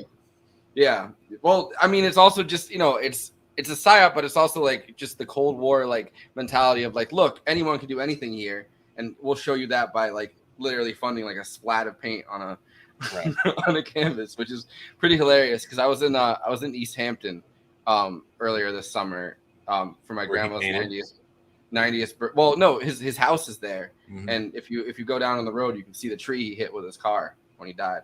But it's like right on the main road. Look at you, just like the girl. You could see where his head hit the window and blood. It was so cool, man. And it was just like one of his paintings. It was his last act was a splatter. Why did they save it? Oh, boy. Oh, Jesus boy. Christ. We're all doomed. We're all doomed. That's the end. Wrap it up. Wrap it up, folks. Human race, all set. Yep. Yeah, pretty much. No. And here's the thing: art is always going to be about the weirdos, the outsiders. Like even if it's about the sort of the content is not as explicitly about weirdos, art is always, hopefully, if it's doing the job that I want it to do, is going to be about some sort of fringe way of thinking, some different idiosyncratic, alternative thought. Even if it's not some part of some movement or some theory, just that one person's completely, individualistic way of seeing the world. I never really, I've gotten so much more respect for Rick Linklater listening to his commentaries here and just watching this movie over, because he went on to have a, pretty interesting career, right? He made a few movies that I think are like pretty good, but I don't think anything is conceptually as important or as radical at all compared to this. He goes, like you said, right to, what's that? I might argue the attempt at the aesthetics of Waking Life. Oh my God, my favorite Philip K. Dick book. Scanner Darkly. No, he Scanner directed Darkly. Yeah, he directed Scanner Darkly. Yeah. I don't know. I watched that movie really stoned, and I think I just tuned out because it was just too much.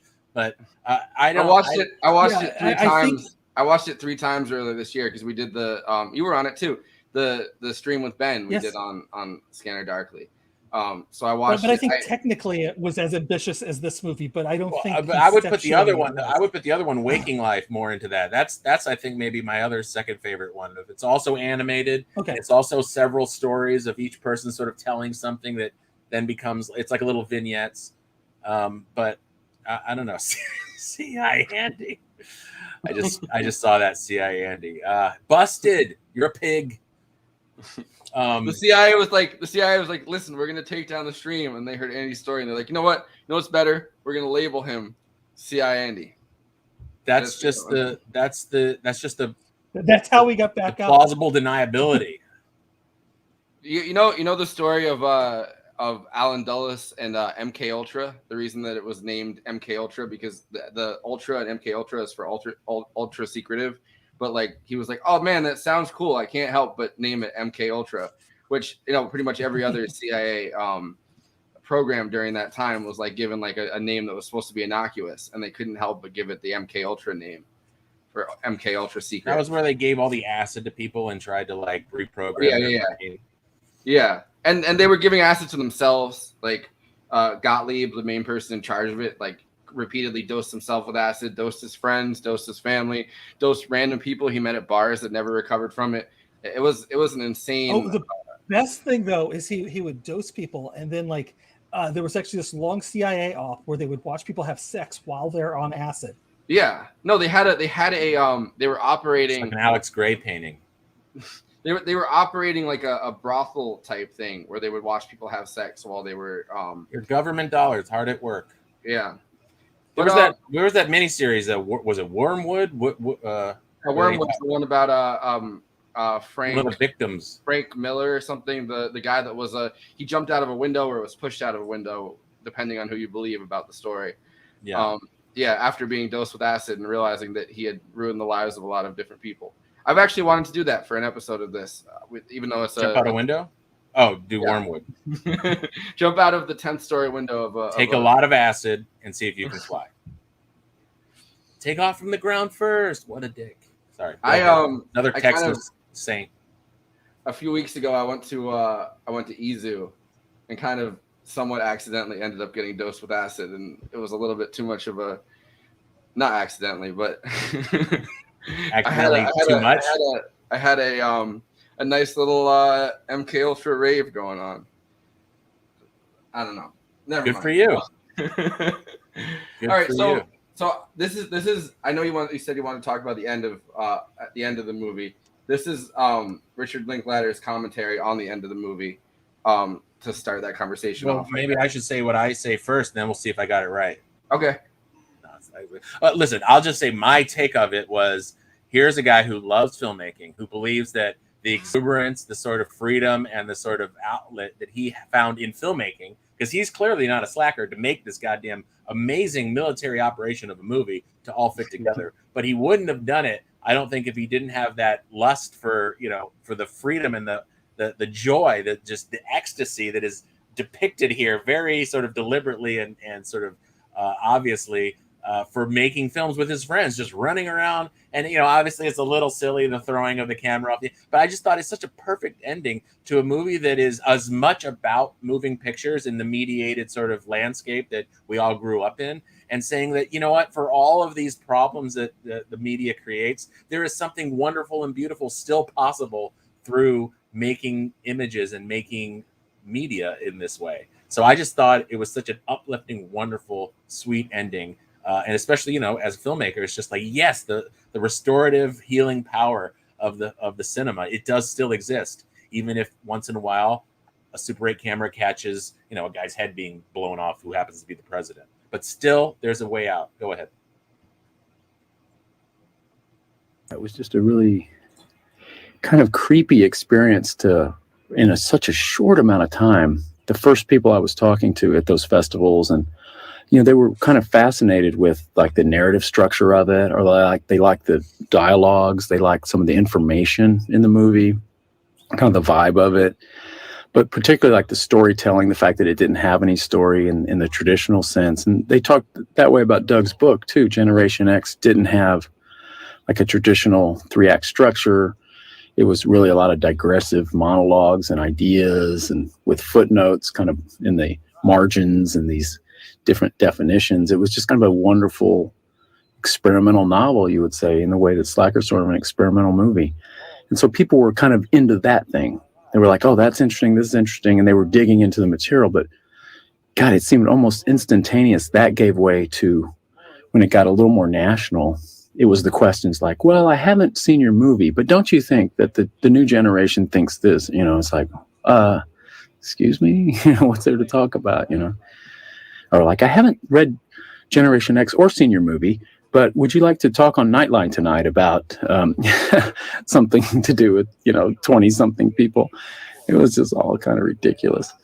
So it was kind of painful, actually, to see what I thought couldn't be parodied. To me, it was, there's that notion of like no wave, or there's no style. There was nothing to be parodied because it wasn't so identifiable.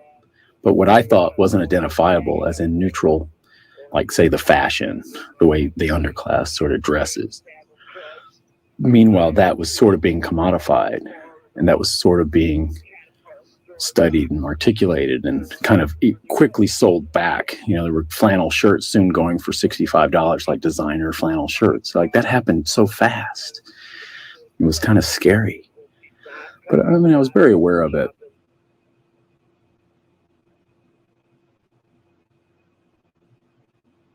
I thought I grabbed further than that, but Oh my God, you're teasing me. I want to see that. I'm gonna go get that. If you it's they have it on, it's on YouTube. Like the full thing's on YouTube. Yeah.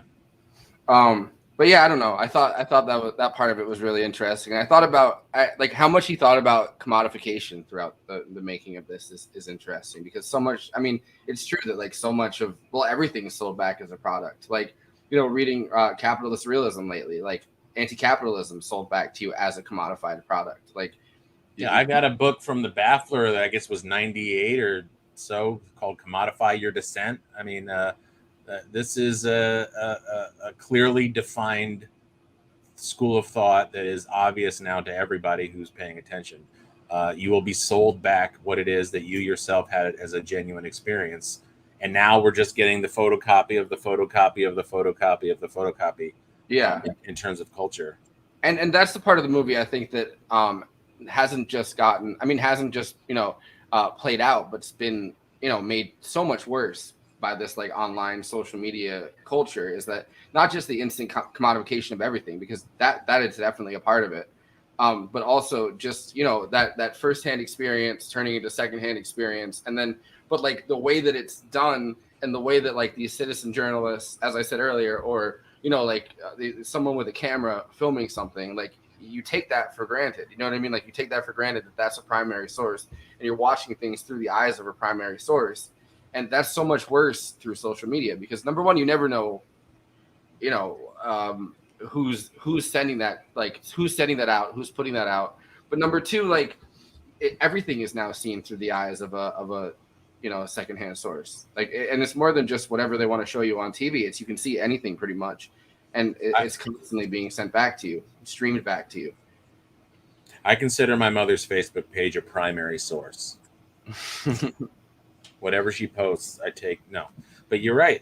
And we haven't even talked about the fact that Alex Jones is a Texan, right? We didn't even bring up Alex Jones. He's in Scanner Darkly. Oh, is he? Another Linklater film, right? Yeah. I forgot what the other Linklater film he's in, because I haven't seen that one. But yeah, he's he's in Scanner Darkly. Yeah. Wow, I forgot that. I forgot that part. Probably they have him. He's a guy yelling on the street corner in Scanner Darkly, and then the police. Oh, okay, yeah. Program. Yeah. That's appropriate. I remember he's a big enough shill that he'll just do whatever they say. Here, do it. No, but like you know, we watched it for a stream we did on Ben Burgess's show back in, what was it? I think it was February or March. I think something like that. Yeah.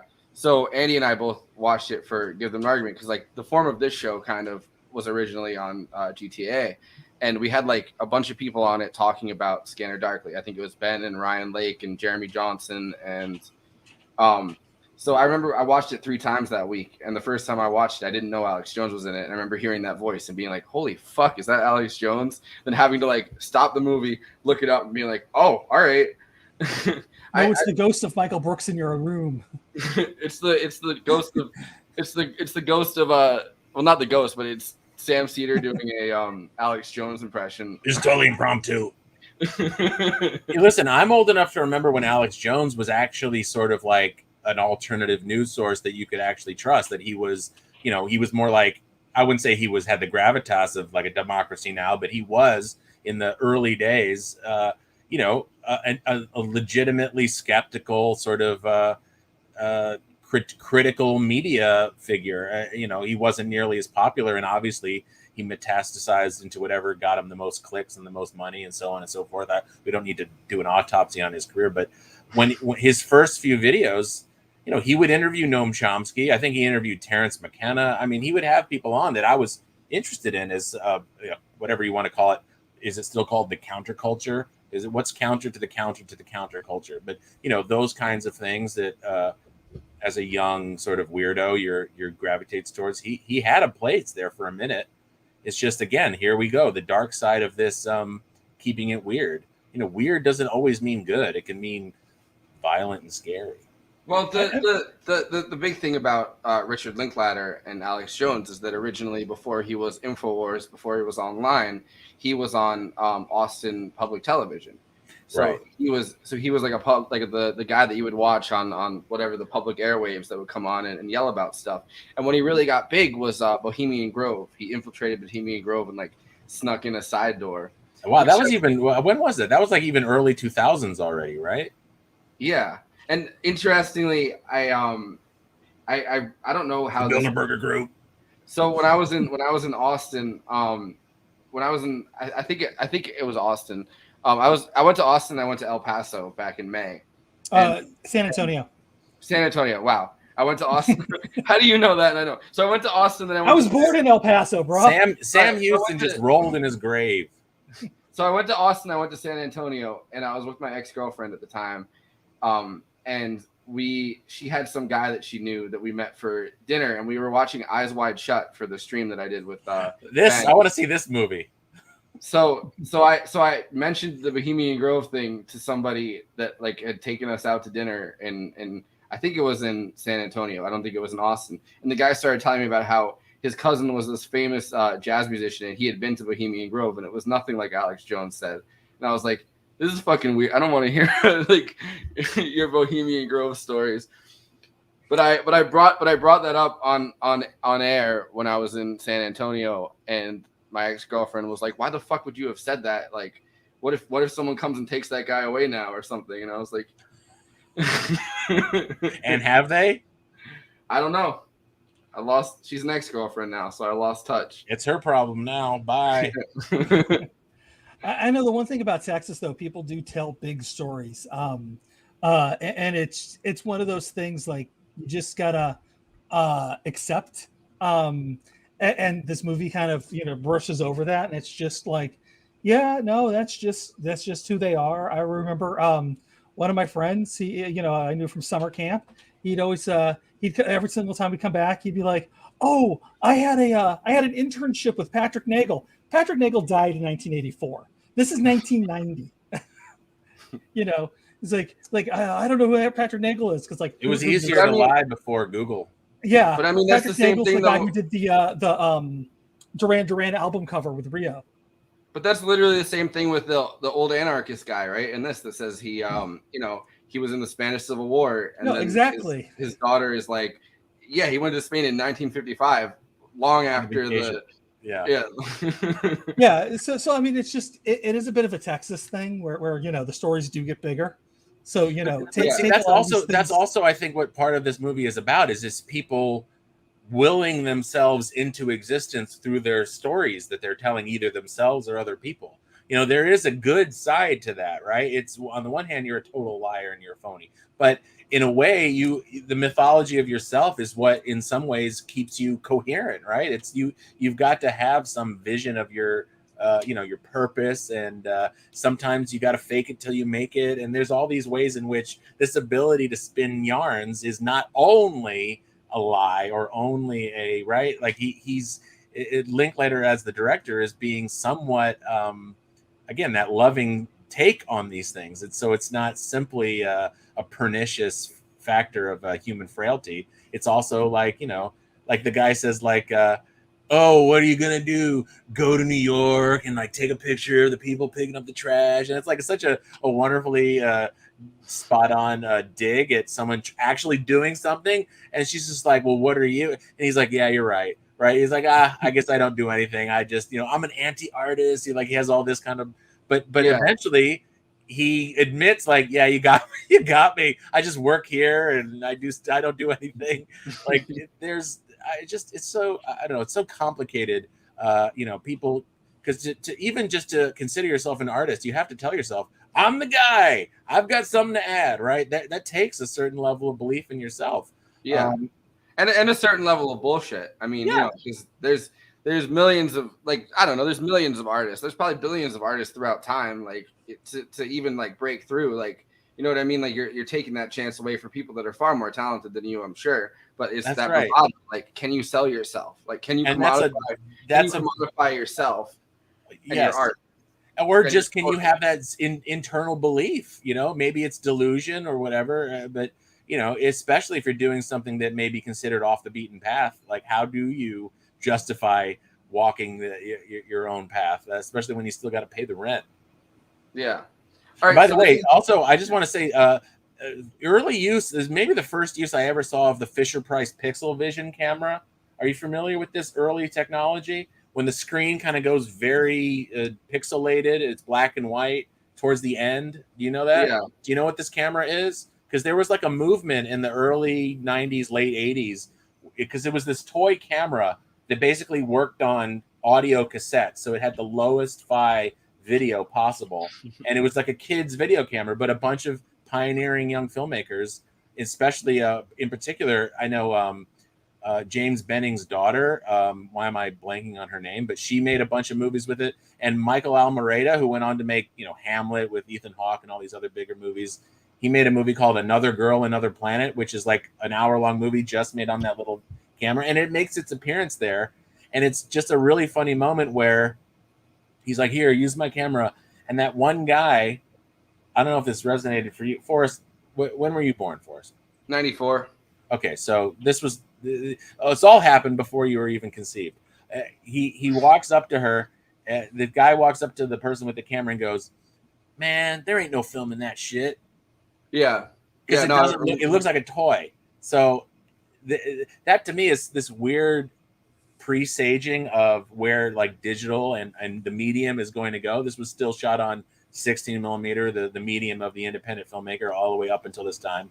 But there is, you know, even just his ability to play with this toy medium in this moment. I don't know. I thought that took a risk, and it was just, I guess it's all part of the aesthetic of, you know, go your own way, do your own thing. But I just thought it was so funny that he says, as derisively, there's no film in there. So you're not really filming me because you don't have film in there.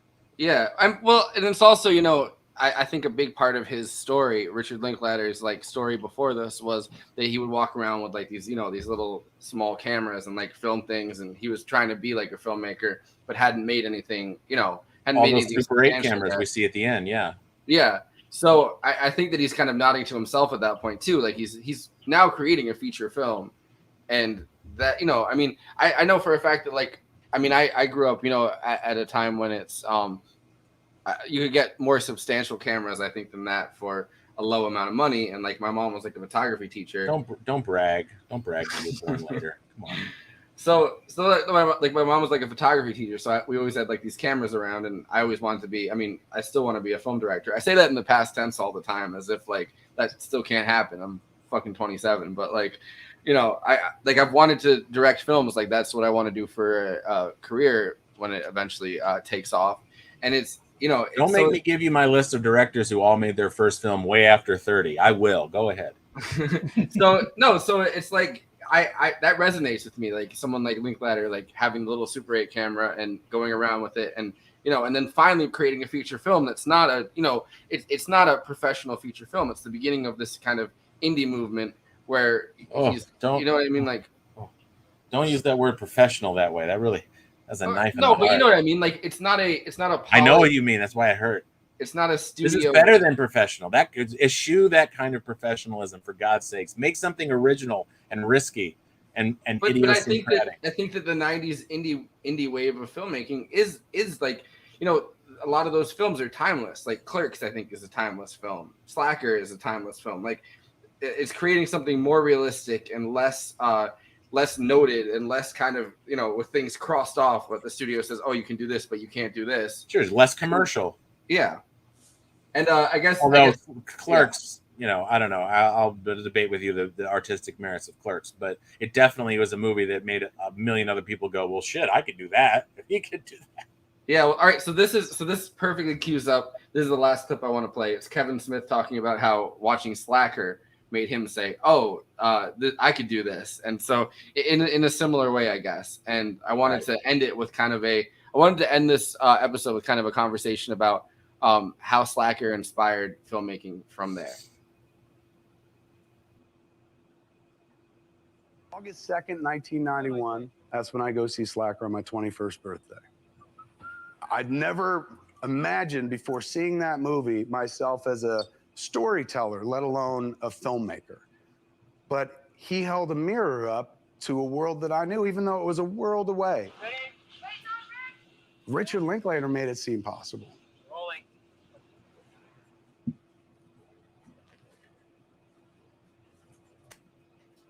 Clerks was a multi-step film for us, and it was make it and get it done in order to screen at the independent feature film market, something that the IFP East, the Independent Feature Project, used to run back in the late 80s, early 90s. It's still around, but they've shifted what it is. Back then, it was essentially this kind of film festival where you paid $500 and they programmed your movie. And they were giving you a slot at like the Angelica Film Center over the course of this week, and that's wonderful art house cinema in Manhattan, down in the village area. So that you would try to pack that screening with as many like potential distributors or financiers or press as you could. So we were gearing towards that. It was like make Clerks and get there, because I'd read an article about Richard Linklater, who had done Slacker and taken it to the market and gotten a great reception when he came back the next year. He'd been there originally as a work in progress, and he came back as a finished film. He was hailed as a conquering hero. I said, well, this is what we have to do. This dude took Slacker to the IFFM. A year later, he had a distribution. So let's go to the IFFM and we'll get our distribution, because that's how it must happen for everybody, right? And I had no clue that it wasn't that simple.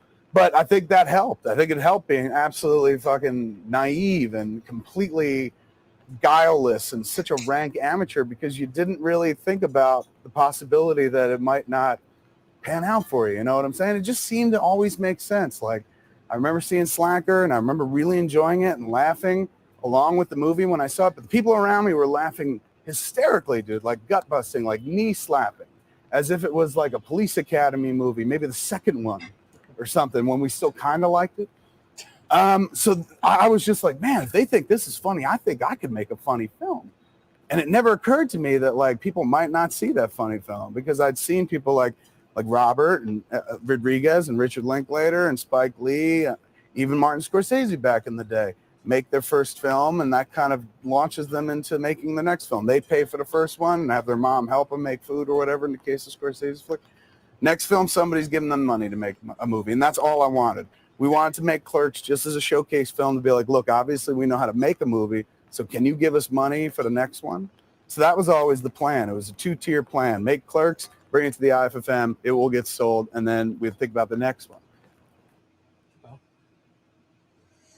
I've been to the IFFM back in the day. Really? Yeah. I even had lunch with Bob Hawke, who was the guy who discovered Clerks at the IFFM and became. I thought you were going to say you had lunch with Bob Weinstein, and I was going to be like, no.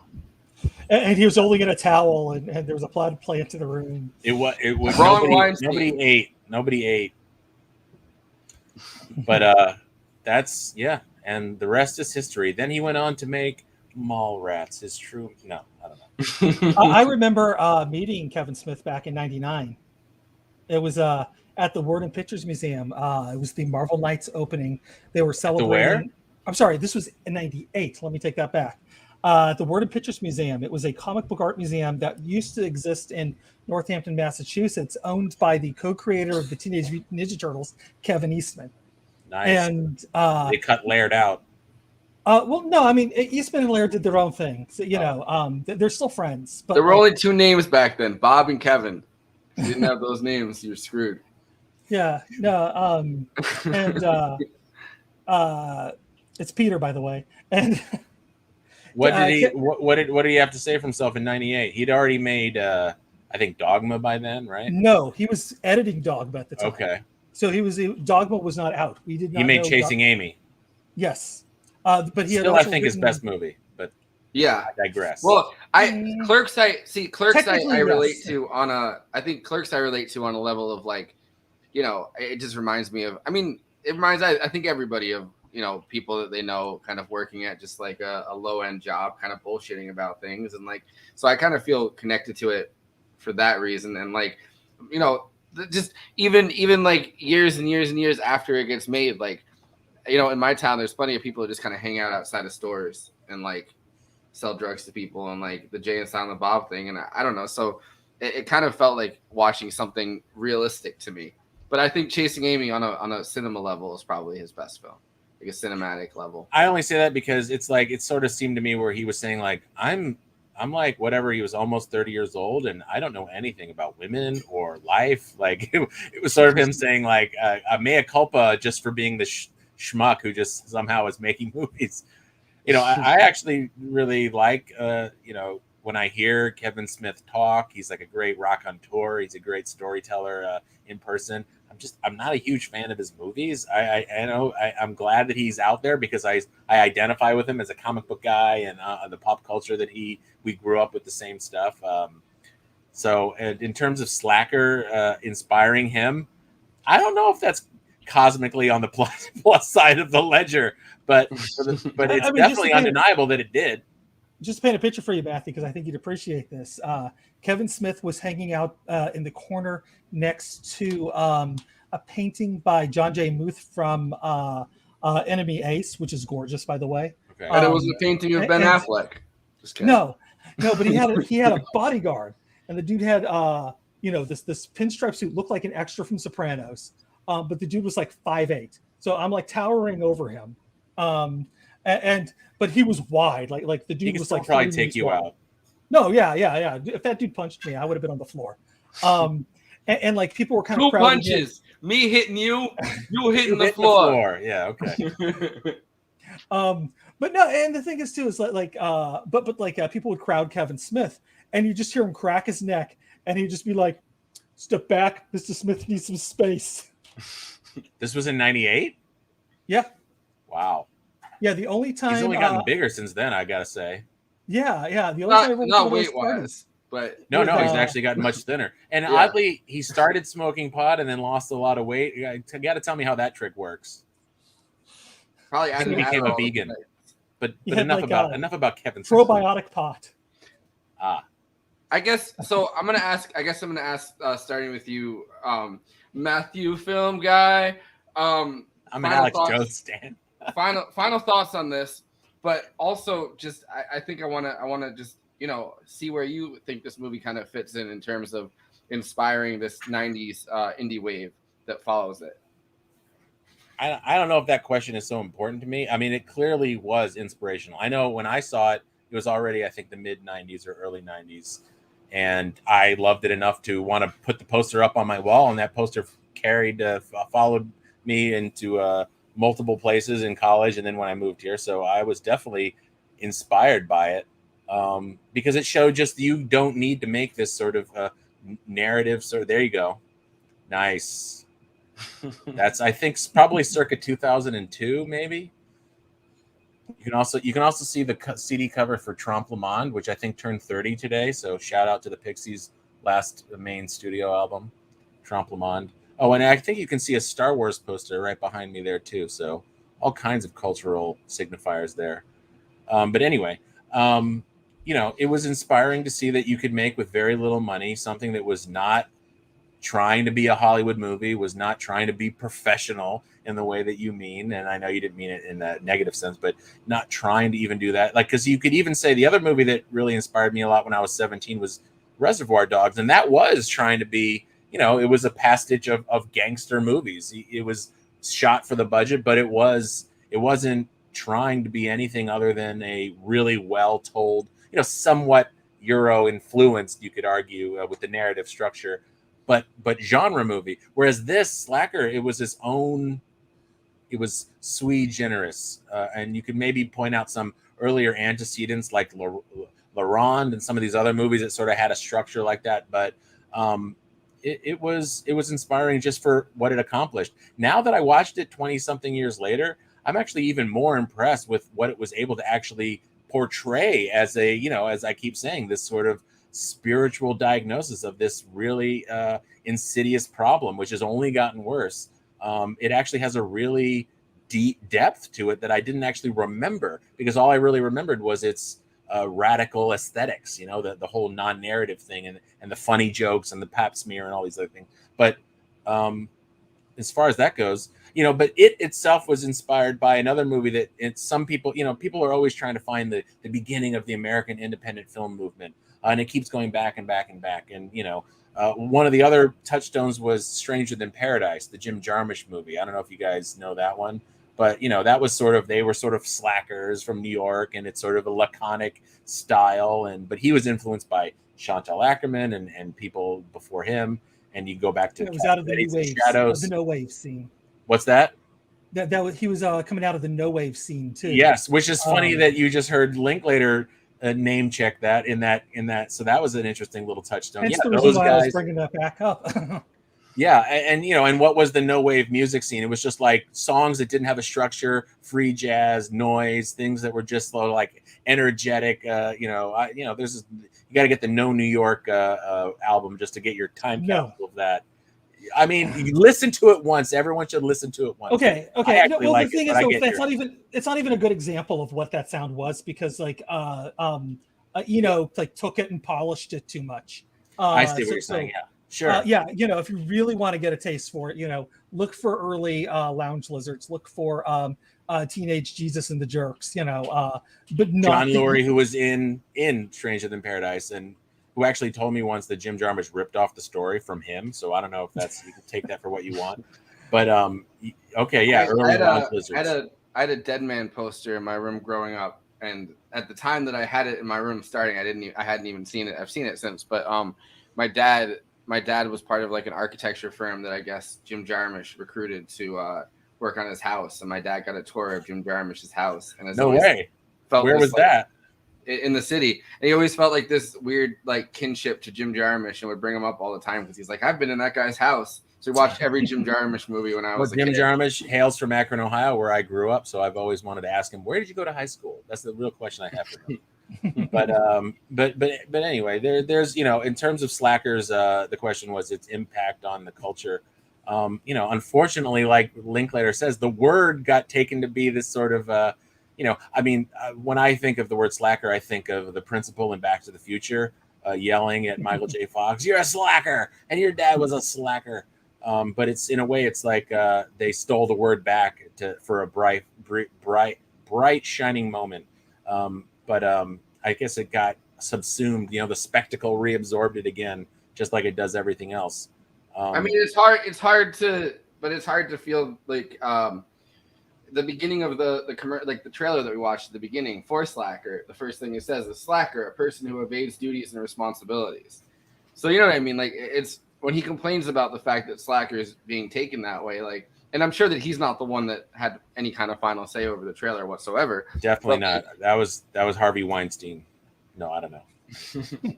No, it wasn't Miramax. It was somebody else. It was Orion. It was Orion. But also, you've got to. He's got to own that a little bit. But the marketing is what it is. But also, the idea of the it sort of is like the last gasp. It seemed like the 90s when we had Kids and Gummo, some of these other movies that I think are like really great, iconic. Sort of off the beaten path. Gummo more than Kids, but these things of showing people living in an underclass and so on. I don't know, the 2000s, it seems like, and again, this isn't get off my lawn, kids, but maybe it is, that no one's trying to even do that anymore, right? No one's, you're being yourself is having a podcast that everybody listens to or having an Instagram. Or in my case, nobody listens to. Yeah, see? Because you're for real. Because you're legit. You do not have anybody watching what we're saying right now. That's because you're authentic. That's because you are truth telling. But you know what I'm saying? True authenticity everybody walks away from. I'm not even talking about not finding an audience. I'm talking about aiming for, slickness, aiming for professionalism. It seems like it's a quaint notion that even, by the late 90s, early 2000s, that this idea of being an independent filmmaker meant anything other than making a low budget gangster movie. But I mean, also it's all been commodified to the point where like the aesthetic of pretending to try to not be making something, that seems high budget.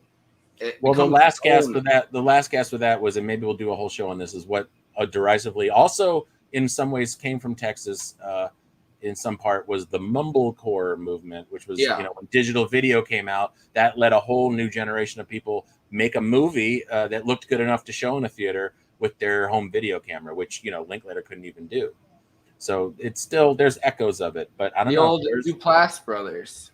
the Duplass brothers. Bujalski, I'm thinking of as the main progenitor of that. I don't know if he's from Texas originally, but he made a couple of his movies down there.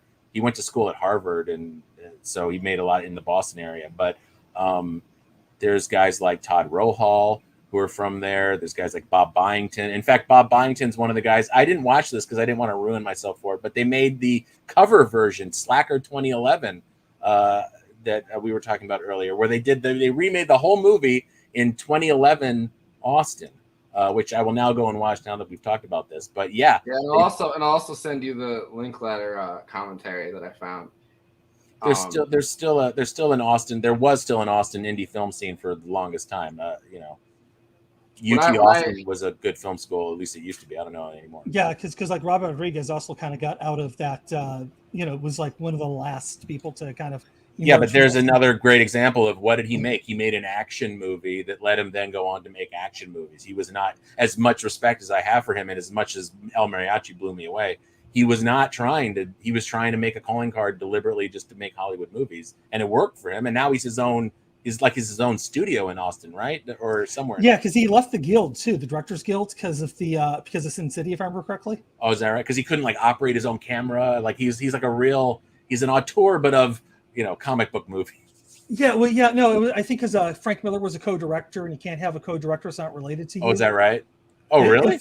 If I remember correctly, I might be getting things mixed up here, but maybe he needed to adopt Frank Miller, and then they could have. Or had his parents adopt Frank Miller. All right, so Andy, what about probiotic pot? What about it? You get high and then you shit. What it eats the stuff in your stomach and you lose weight, just like Kevin Smith. Oh, that's what happened. Right. Okay. All right. No, Andy. So your thoughts on your final thoughts on Slacker. Slacker. I think because we're talking about the title. I didn't interject this because I wanted to save it for me, since I'm verbose at this point. But Slacker is more about not the. Is about not participating in organized society, and that's again a bit of a Texas thing, because if you're operating outside, creating art, honestly, like there isn't that respect for artists in Texas. Even the electrical grid in Texas is a slacker. Yeah, well, I mean that's a different thing. That's post Bush. I'm taking it back before then. It was just like I too like my porn post Bush. but people that was terrible. but it's a movement. It's an artistic movement. It is. Yeah. It is. Anyways, like if you're able to create art and still participate in capitalism, people respect you. So like there were a lot of actually like art stores where people would like just do basically paintings that you decorate your house with. These things weren't like masterpieces; they're like Bob Ross freaking paintings. But and now they sell them at Home Goods. But except this is before that kind of took off, like the Hobby Lobby and whatnot. This was at like actual painters selling their goods to people, and that was a bit of the last gasp of that. The starving artist show at the hotel. Yeah, but people actually were making enough to like have a storefront right next to the comic book shop I went to with the Dennis I was mentioning earlier.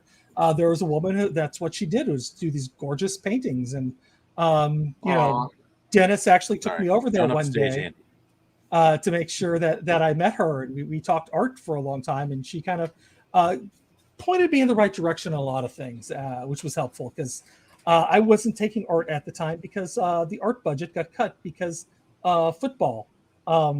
That's a whole other thing in Texas. I don't think cutting the art budget because of football is just a Texas thing. Specifically no, because like all the money went either to football, and if they had money for the arts, it went to cheerleading and band. Yeah, that's the kind of thing that happens everywhere, I think, in America. I mean, I guess you could argue. Come on, dude. Like you're just like saying like oh, this little thing happens. No. Texas, it is a big freaking deal. Like it is. It's like to a it's scale. bigger than Jesus football in Texas. Yeah, no.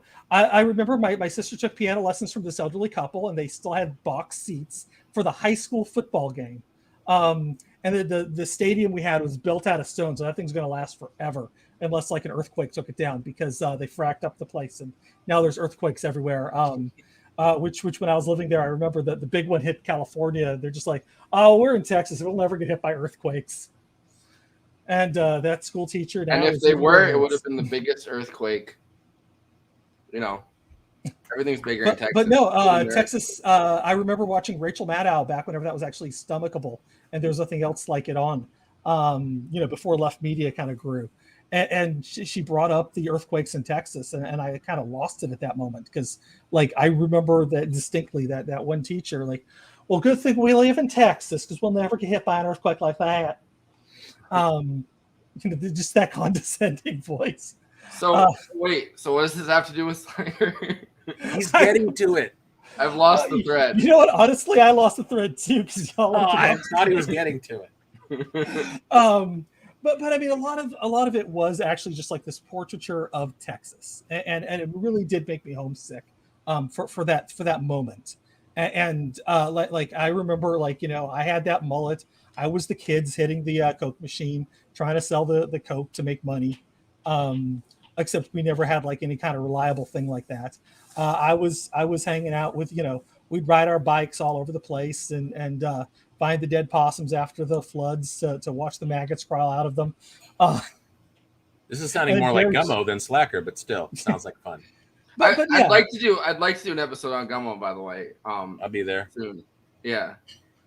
But I've been talking about doing a Harmony Korine thing since we really started the show. But sorry, I'll be there. Yeah, no, but there's a lot of just nostalgia drenched in this movie, and I think too that single voice that you can easily overlook whenever you're younger and love this movie so much is part of that. There's a lot of nostalgia whenever you watch that, because this was I don't know how I missed this movie. I'll be totally honest with you, I shouldn't have, because like you watch TV in Texas, like the news, they'll every once in a while do a fluff piece like famous people in Hollywood from Texas, be like Randy Quaid. It's not a coincidence that Linklater was a football player, right? Yeah, no, and these lists would always end with "and Rip Torn." So, Rip Torn. Oh. Rip Torn. Yes, Rip Torn, famous Texan. Yeah. I don't think of him right away, but great one. No, but he was always like the last on the list. So I just always remember like, and Rip Torn. Well, because and Rip Torn sounds like, I mean, it's a good way to end a list. Yeah, no, I think I'm going to end every list that way. We end Rip Torn. But yeah, so somehow I actually missed this movie, and so like I can totally see the whole nostalgia factor of like watching this and like getting all excited because it sounds like a Zero Books video introduction. And then everybody kind of speaks with that singular voice that Doug edited together at the beginning, with a very similar accent, talking about making TVs and stuff, and here I am. I'm in my 40s. I'm a few years younger than Matthew. I'm a different generation. I'm the Oregon Trail generation. He's Gen X. I'm a Zennial. He's Gen X.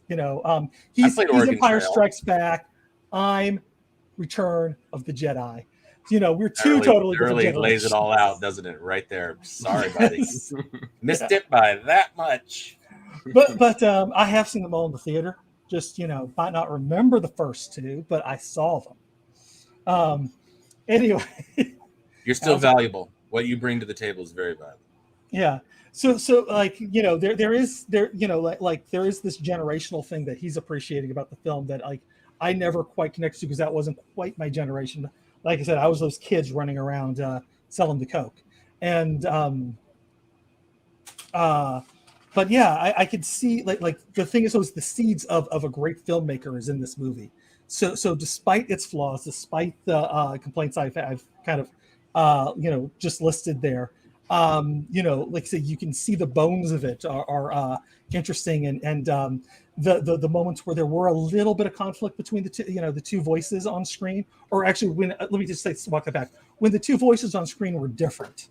Those were some of the more interesting moments of the film, and I would argue that I mean, not that I think that this is artistically his best film whatsoever, but Dazed and Confused comes out 3 years later, and it feels like throughout a lot of that movie that the voice of Slacker is kind of in conflict with a more mainstream voice. Like, you know what I mean? Like a lot of the characters that are kind of on the underbelly, I guess, of the high school in Dazed and Confused, or even on the ladder somewhere. Like I remember the scene in Dazed and Confused with Gilligan's Island, where the girl's arguing about Gilligan's Island in the bathroom. Like that scene feels a lot like something that would have happened in Slacker, and it feels like you have your Matthew McConaughey's and you have like your Ben Affleck's and like all of these different more mainstream actors in conversation with the voice of Slacker that comes out, I think, incredibly sympathetically in Dazed and Confused. You got to remember, this is the guy that went on to remake the Bad News Bears, right? So there was this.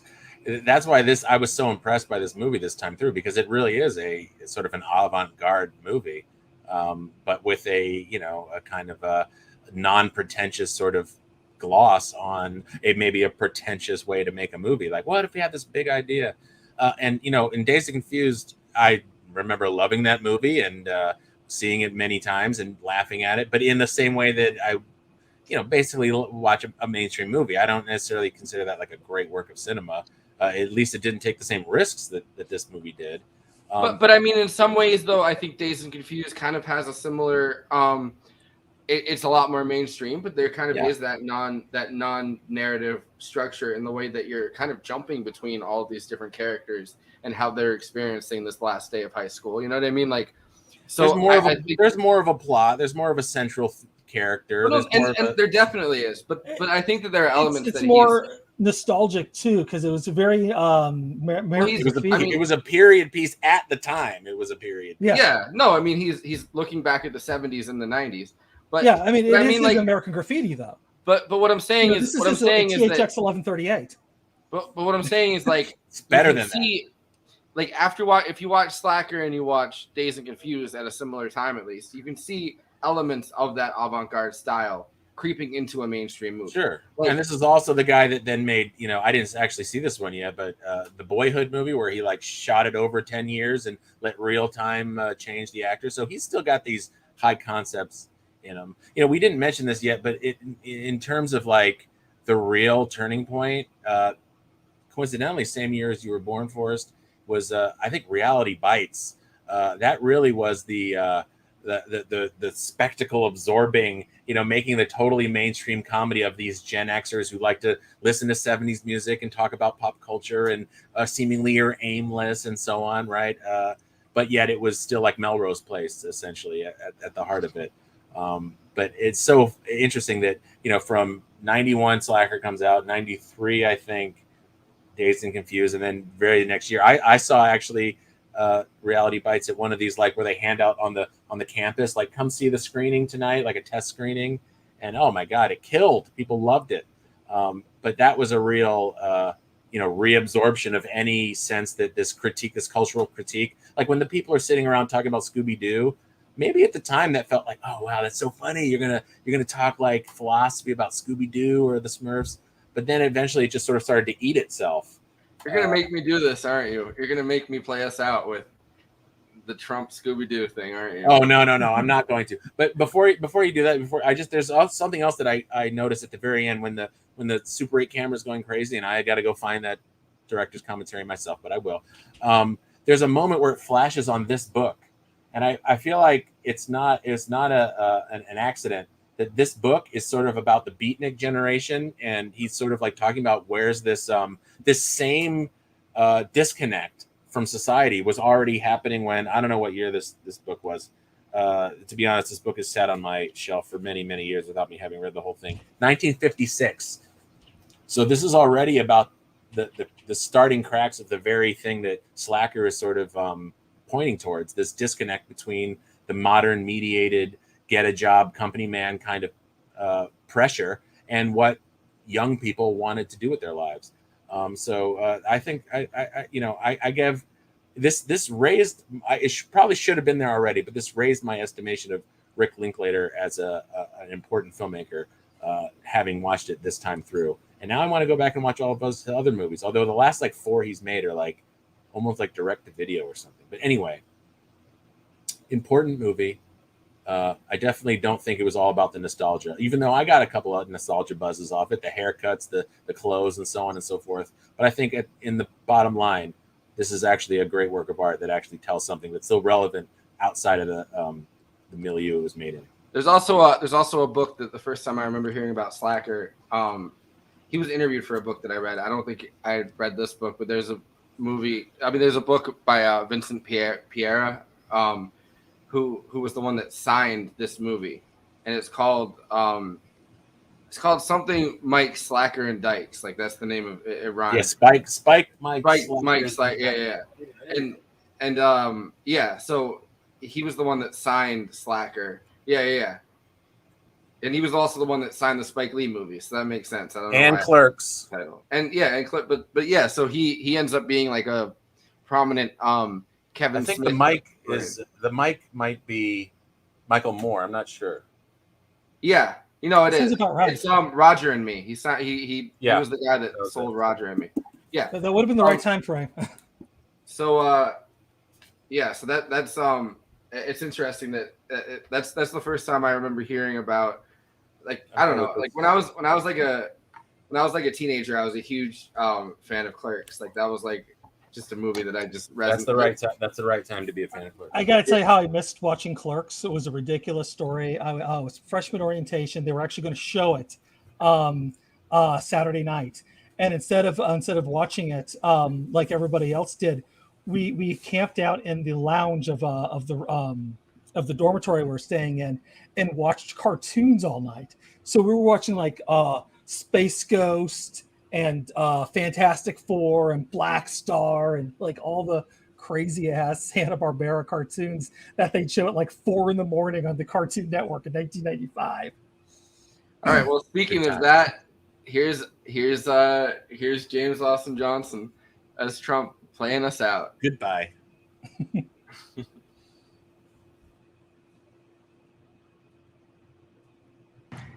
Scooby-Doo.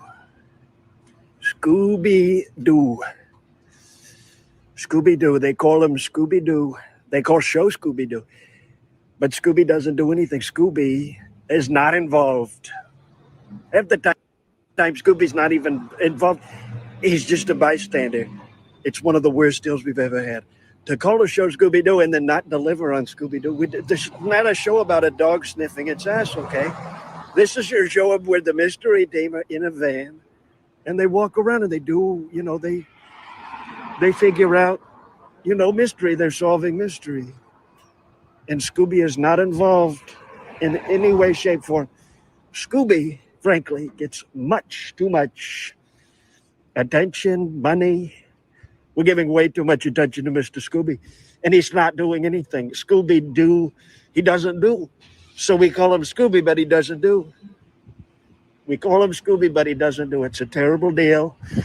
The show, by the way, if we were talking about who actually was doing anything, solving mystery and helping crime, stopping the bad guys who are really not so bad. If you talk to some of these guys, they just want to remake the world into a better place if it wasn't for these meddlesome kids and their stupid work. Okay? But we're doing a show about mystery team. They're solving the mystery. They should call the show Velma. Why don't they call the show Velma? Velma's the one doing everything. Fred and Daphne, they're just over there porking in the corner. They're not doing anything. They're making out being unhelpful, okay? Fred just drives. Fred's just the driver. He doesn't drive the plot, and he doesn't drive the mystery, and he doesn't solve the mystery. He just moves the van from place to place, A to B. And it's a very unhelpful thing. We don't even need the van. The van does not play narrative. It does not have narrative. Okay, other than